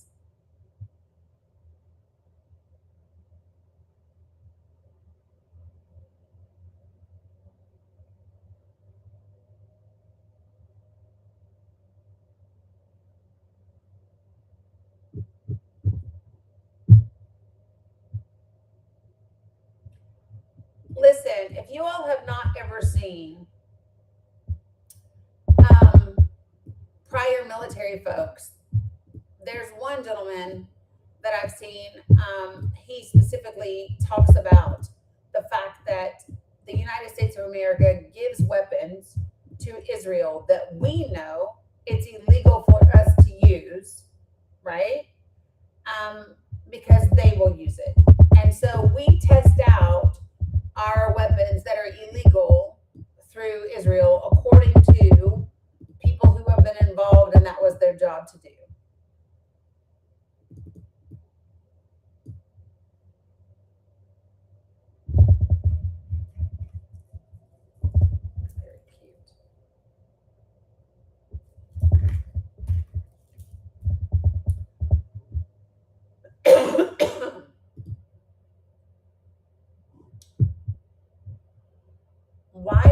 matter?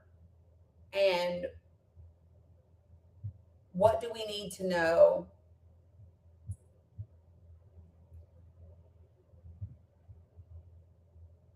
Wow.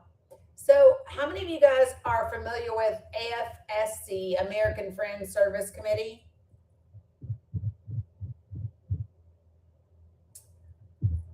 They are located in Pennsylvania. They actually have a list of companies that profit from the Gaza genocide. And it says the companies listed here have provided Israel with weapons and other military equipment used in its attacks on Gaza, the West Bank, Lebanon, and Syria since 2023. The first one is AeroVironment, publicly traded in the U.S. weapons. The next one is Agilite, which is a private company located in Israel. Category is high tech. Ampoint AB, which is another private company located in Sweden called high tech. This information right here, I'll put it in the link tree for you.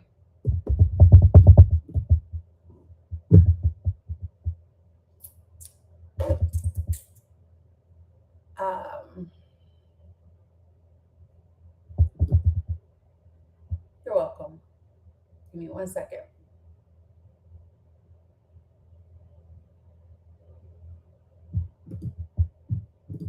Y'all, it's almost time for the kiddos to get home.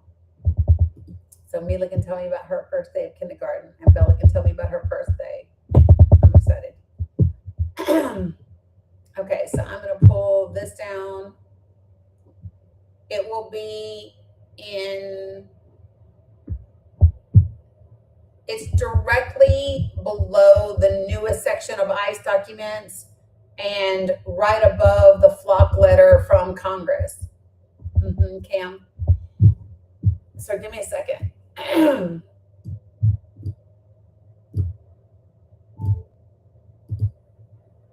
Shit. Now I got to figure out which browser I was in. This one. Okay. Got it. Love that. Okay. So next was Aimpoint AB, which is a private company, high-tech company in Sweden. These folks are under airlines, shipping, and logistics. So folks that, this part are folks that are benefiting because they are either airlines or shipping or logistics. You ready? Oh no, they get out early and they go back early, and they also have like several big breaks built in.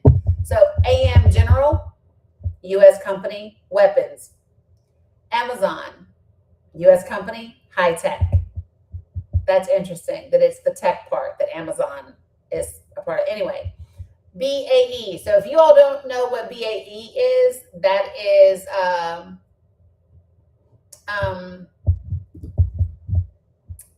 gosh, their name back home used to be Holston Defense Company, but BAE is it's an army. BAE Systems, it supports the Department of Defense and federal agencies around the world.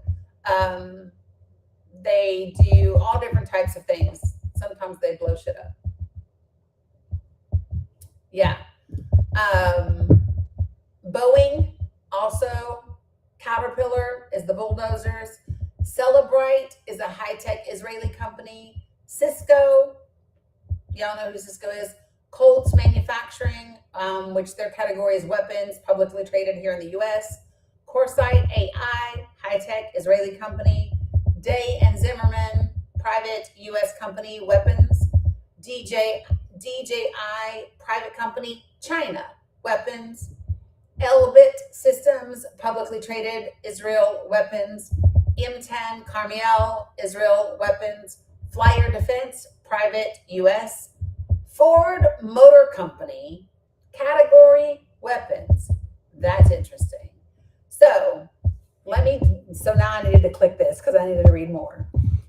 Under the Ford Motor Company, it says a U.S. automaker whose commercial pickup trucks are armored and then retrofitted for the IDF by AM General, the company that was listed up above.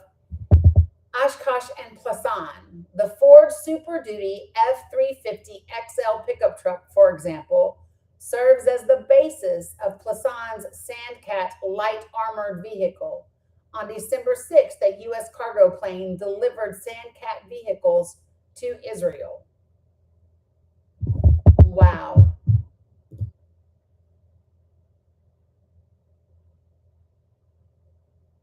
Well, damn. And this is linked to a post from the Israeli Ministry of Defense. And it says the 200th cargo plane carrying military equipment for the IDF has arrived in Israel. Over 10,000 tons of military equipment were delivered since the beginning of the war, including armored vehicles, armaments, personal protective equipment, medical supplies, ammunition, and more. And this is dated December the 6th, 2023.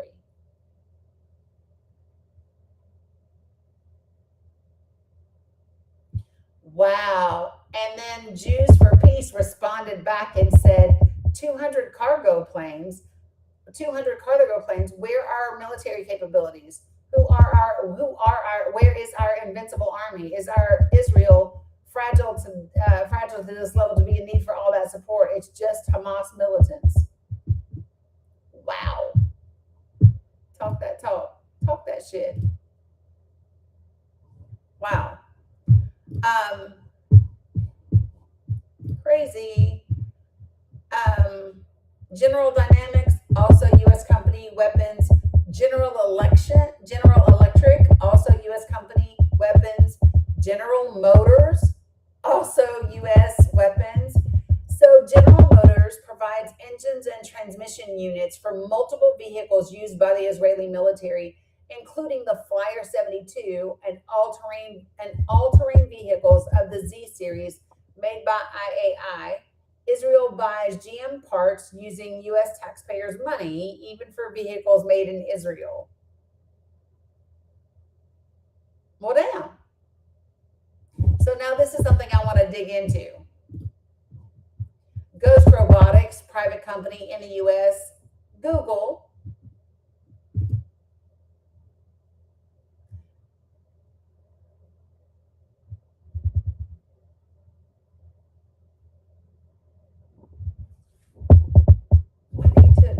I need to, hold on. I'm just going to throw this into a search real quick.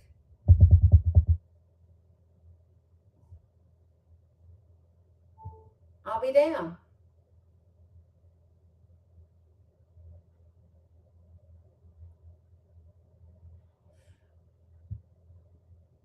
Well, this is true.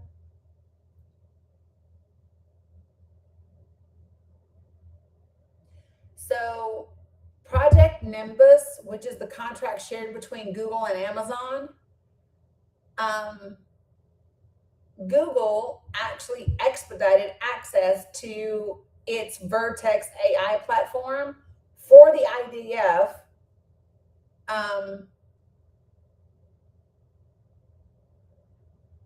What the fuck? The more I learn. So in October and November of 2023, Google received, accelerated, and granted an urgent request from the IDF to expand the Israel Military Ministry of Defense, to expand its use of Vertex, a Google service that allows users to apply AI algorithms to their own data. In March of 2024, the Israeli military signed a consulting contract directly with Google to expand its access to Google Cloud. Throughout 2024, Google processed several additional requests by the Israeli military for increased access to its AI technologies, including the Gemini generative AI language model. The Israeli military also used Google Photos facial recognition features as part of its mass surveillance of Palestinians in Gaza during the war. Since 2021, Google has been providing cloud services to the Israeli government under Project Nimbus. It's a $1.2 billion contract it shares with Amazon. It provides cloud services to all branches of the Israeli government, including the military, the Israeli Security Agency, Shabak Shin Bet, police and prison service, weapons manufacturers, Israel Aerospace Industries in Raphael, and government agencies related to Israel's illegal settlement enterprise in the occupied West Bank. Google's contracts with Israel do not include the company's standard terms of use. Instead, they give the Israeli government total discretion over what Google products it can use and how it uses them.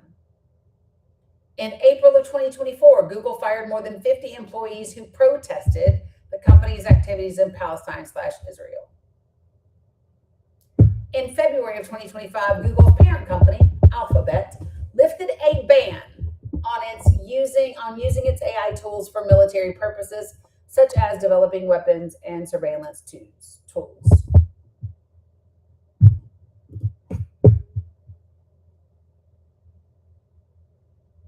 Wow. Hyundai. How do y'all say Hyundai? However the fuck you say the car, whether you say I drive a Hyundai, right? That company, the heavy industry side of it in South Korea, also. So Hyundai is the world's largest shipbuilding company. I did not know that. That's what I thought it was, Hyundai. the world's largest shipbuilding company and a major heavy equipment manufacturer. Hyundai makes track excavators and other machinery that have been used to demolish Palestinian homes in the occupied West Bank. On January 3rd, for example, a Hyundai excavator was used to demolish a Palestinian family's home in Jebel Mukabir, a predominantly Palestinian neighborhood in occupied East Jerusalem. Honeywell, they're huge. I gather, Jeff, I didn't know.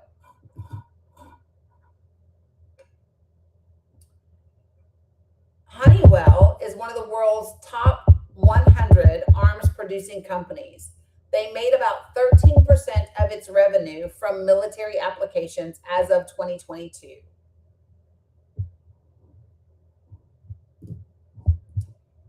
Infinidome, which is a private high-tech Israeli company, Israel Aerospace Industries, JC Bamford Excavators Limited, L3 Harris Technologies, which is a publicly traded weapons company in the U.S., Leonardo, which is in Italy, and it doesn't even say type or category. It just says Leonardo. It is Italy's largest weapons manufacturer. Why the fuck does Israel need all these weapons if all you want to do is live in peace? Leupold and Stevens, also a weapons company. Lockheed Martin, of course, is on this list, also a weapons company. Mercedes-Benz Group, AG. Microsoft, also on this list. Next Vision, Nordic Ammunition, Northrop Grumman, Oshkosh, which is weapons. Palantir, also on here. CEO Alex Karp has been a vocal supporter of Israel. In November 2023, he stated, quote, "I am proud that we are supporting Israel in every way we can." Listen to this. In January 2024, this language is important. Palantir held its board meeting in Israel and entered into a quote-unquote strategic partnership with Israel's Ministry of Defense to help Israel's quote-unquote war effort.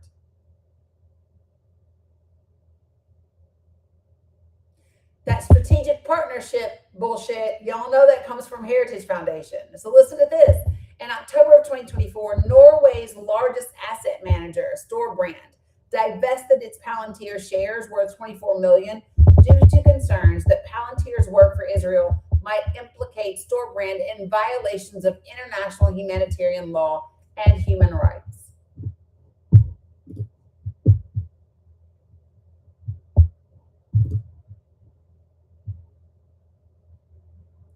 So this particular Oshkosh that I'm talking about is a specialty truck manufacturer that's headquartered in Oshkosh, Wisconsin. And they manufacture the hulls for Eaton, which is Israel's newest armored personnel carrier. It was operated for the first time in the ground invasion of Gaza.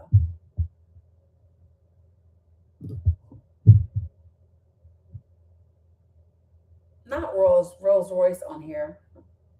Puff up. Y'all, I just want to say this. Listen to this. I'm just going to count the companies that are on here that are all weapons. So this one, U.S. weapons. I'm not doing high tech, just weapons. This one, U.S. weapons. This one, United Kingdom weapons. This one, U.S. weapons. This company, U.S. weapons. That's 5. This one, U.S. weapons. That's 6. And I'm not doing Israel's weapons, just anything that's not Israel.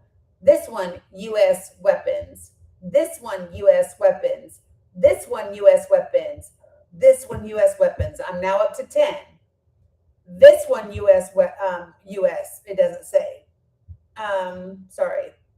This one, South Korea weapons. This one, U.S. weapons. This one, U.S. weapons. This one, U.S. weapons. This one, Germany weapons. That's 15.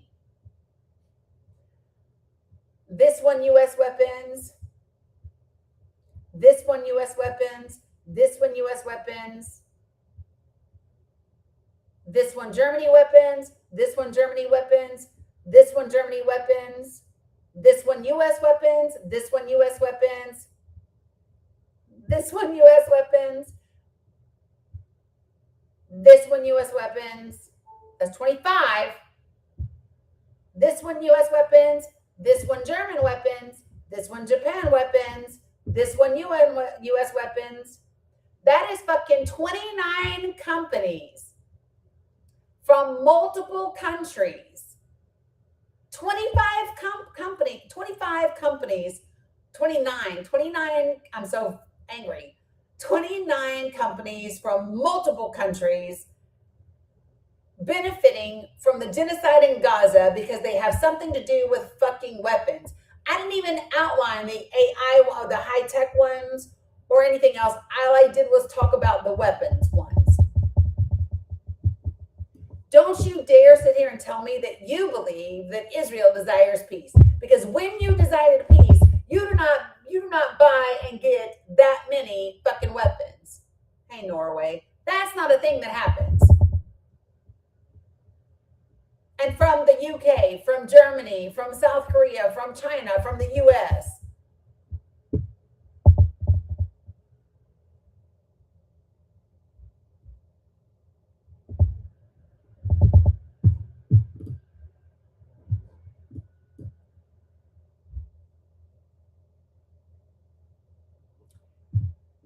This is just like the foreign minister from Jordan said. Let me ask you real quick as I wrap this up. I'm going to get off of here in 7 minutes, folks. 7 minutes. So let me just say this. How many of you all have never heard the clip from the foreign minister of Jordan about, so Birdman, this list is all companies that are benefiting from the genocide in Israel. I put the link to it in my link tree. If you're not familiar with the video from the foreign minister of Jordan saying that they desire peace and that they would guarantee Israel safety, put a 1 in the chat.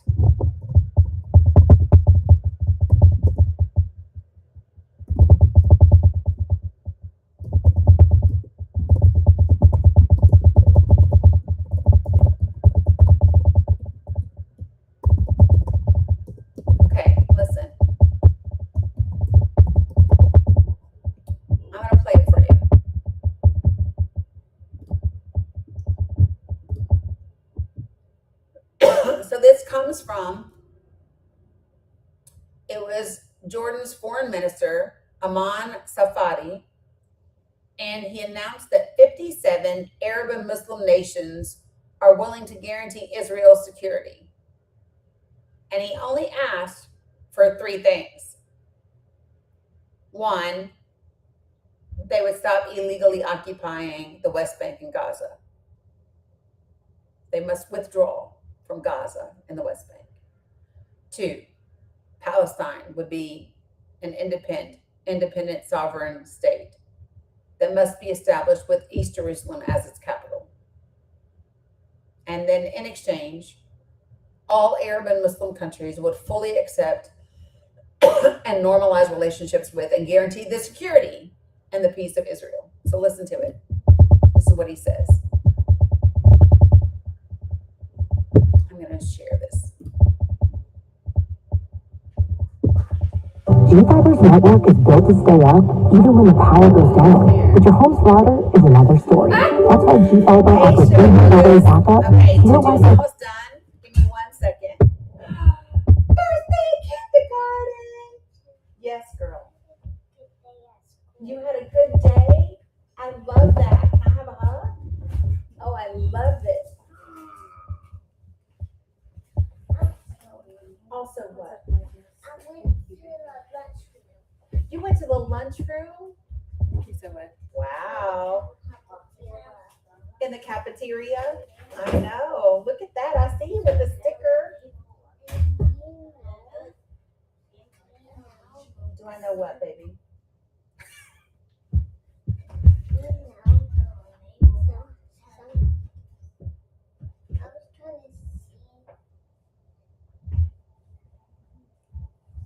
What were you trying to see, baby? I was trying to look for Pete the cat. For Pete the cat? Yes, Oh, they had people that hid Pete the cat today? yes.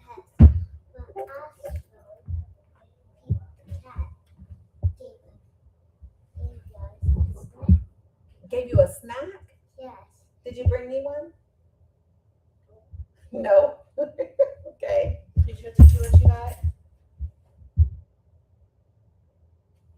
Mila, did you make a friend today? Yeah? What was your friend's name? And I forgot his name.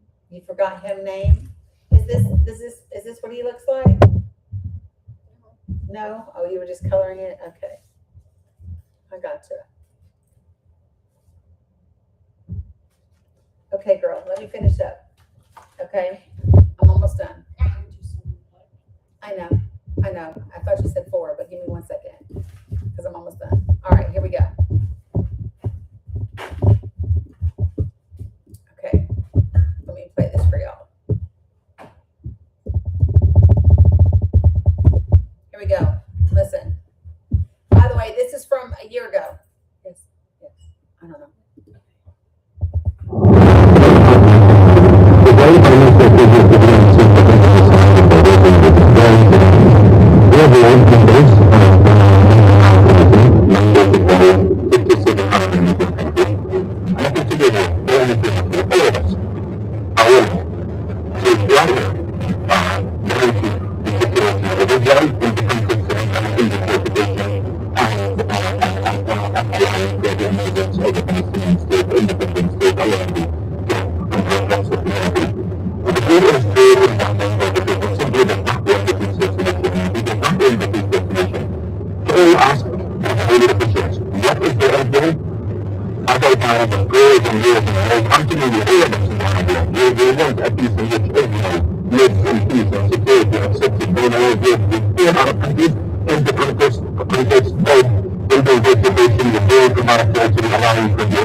So this was Jordan's foreign minister saying the 57 Muslim and Arab nations would guarantee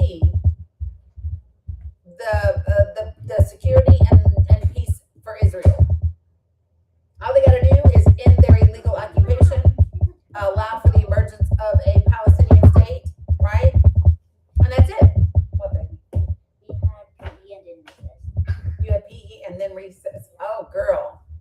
So what did you think? Okay, you can tell me all about it in just a second. Did you like your new school? Yeah. Do you like your teacher? So I was in octopus bus. Oh, you were? I love that. Okay. And I saw Bella within the bus. I know you did. You got to ride the bus with your big sister? Yeah. So But I was sitting down in the bus so lonely. But I know there are like some friends can like still talk to me. yeah.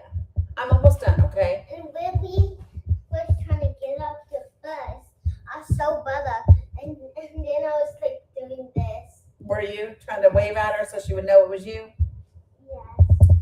Yes.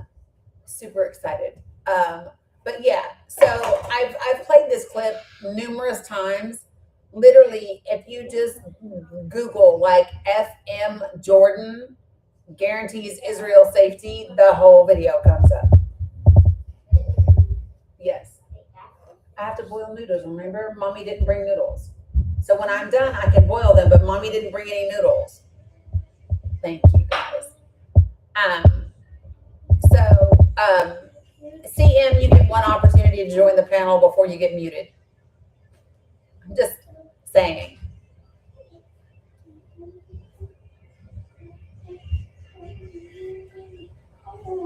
Yeah. No. Bella, they had spaghetti at their mom's yesterday, and so she brought leftover sauce here, and Bella wanted spaghetti, but she brought sauce, not noodles, to go with the sauce. So I have to boil noodles to go with the sauce. I don't even know if there is such a thing as the MAGA Italian Egyptian. I don't know. Yeah. Okay. So listen, folks. Just to reiterate, so that everyone understands, it is clear that there is no intention on the part of Israel to achieve peace. They don't want it. They're not preparing for it. In fact, they are preparing for the exact opposite. If I were Palestinian and I were in Gaza and the West Bank, and I learned that another 35,000 bombs were coming that way, along with more weapons and bulldozers, and they were going to be being delivered. They were going to start being delivered again in 6 months, and then another section that were going to start being delivered again in 2028. It would make it clear to me that they have no desire and no intention of ending the illegal occupation of Gaza or the West Bank, and that Israel has no intention for peace. You don't buy 35,500 bombs if you intend to have peace, unless you mean peace by committing a genocide. Okay. All right. So listen, folks, I've got to run. It is time for these kiddos, right? Even if it's not your money, 100%. It's really important. If you are not already following me across the socials, I am at the Dani Cook across the socials. You can absolutely listen to the podcast. The new episode will go up today. Please make sure that you are following the podcast on whatever platform, whether you listen on Google Play, Spotify, Apple Podcasts, wherever you listen, it's out there. It's the Dani Cook Show. There will be new episodes, one a week on the podcast. So make sure that you go and listen. You can listen to the old ones now, download and share them so that you get ready for the new one that's coming today. Thanks, Kirschwalk. Jeff, appreciate you, my friend. As always, appreciate the Danikins, the likes, the shares, the all the things that you all did. Right. I appreciate you guys. Don't forget, if you have not already signed up for Project for the People, make sure that you do that. We will meet again next Thursday. And yeah, that's it for today. Love y'all, mean it. Take care of yourselves. And we got work to do. 92 days until the midterms, people. Peace.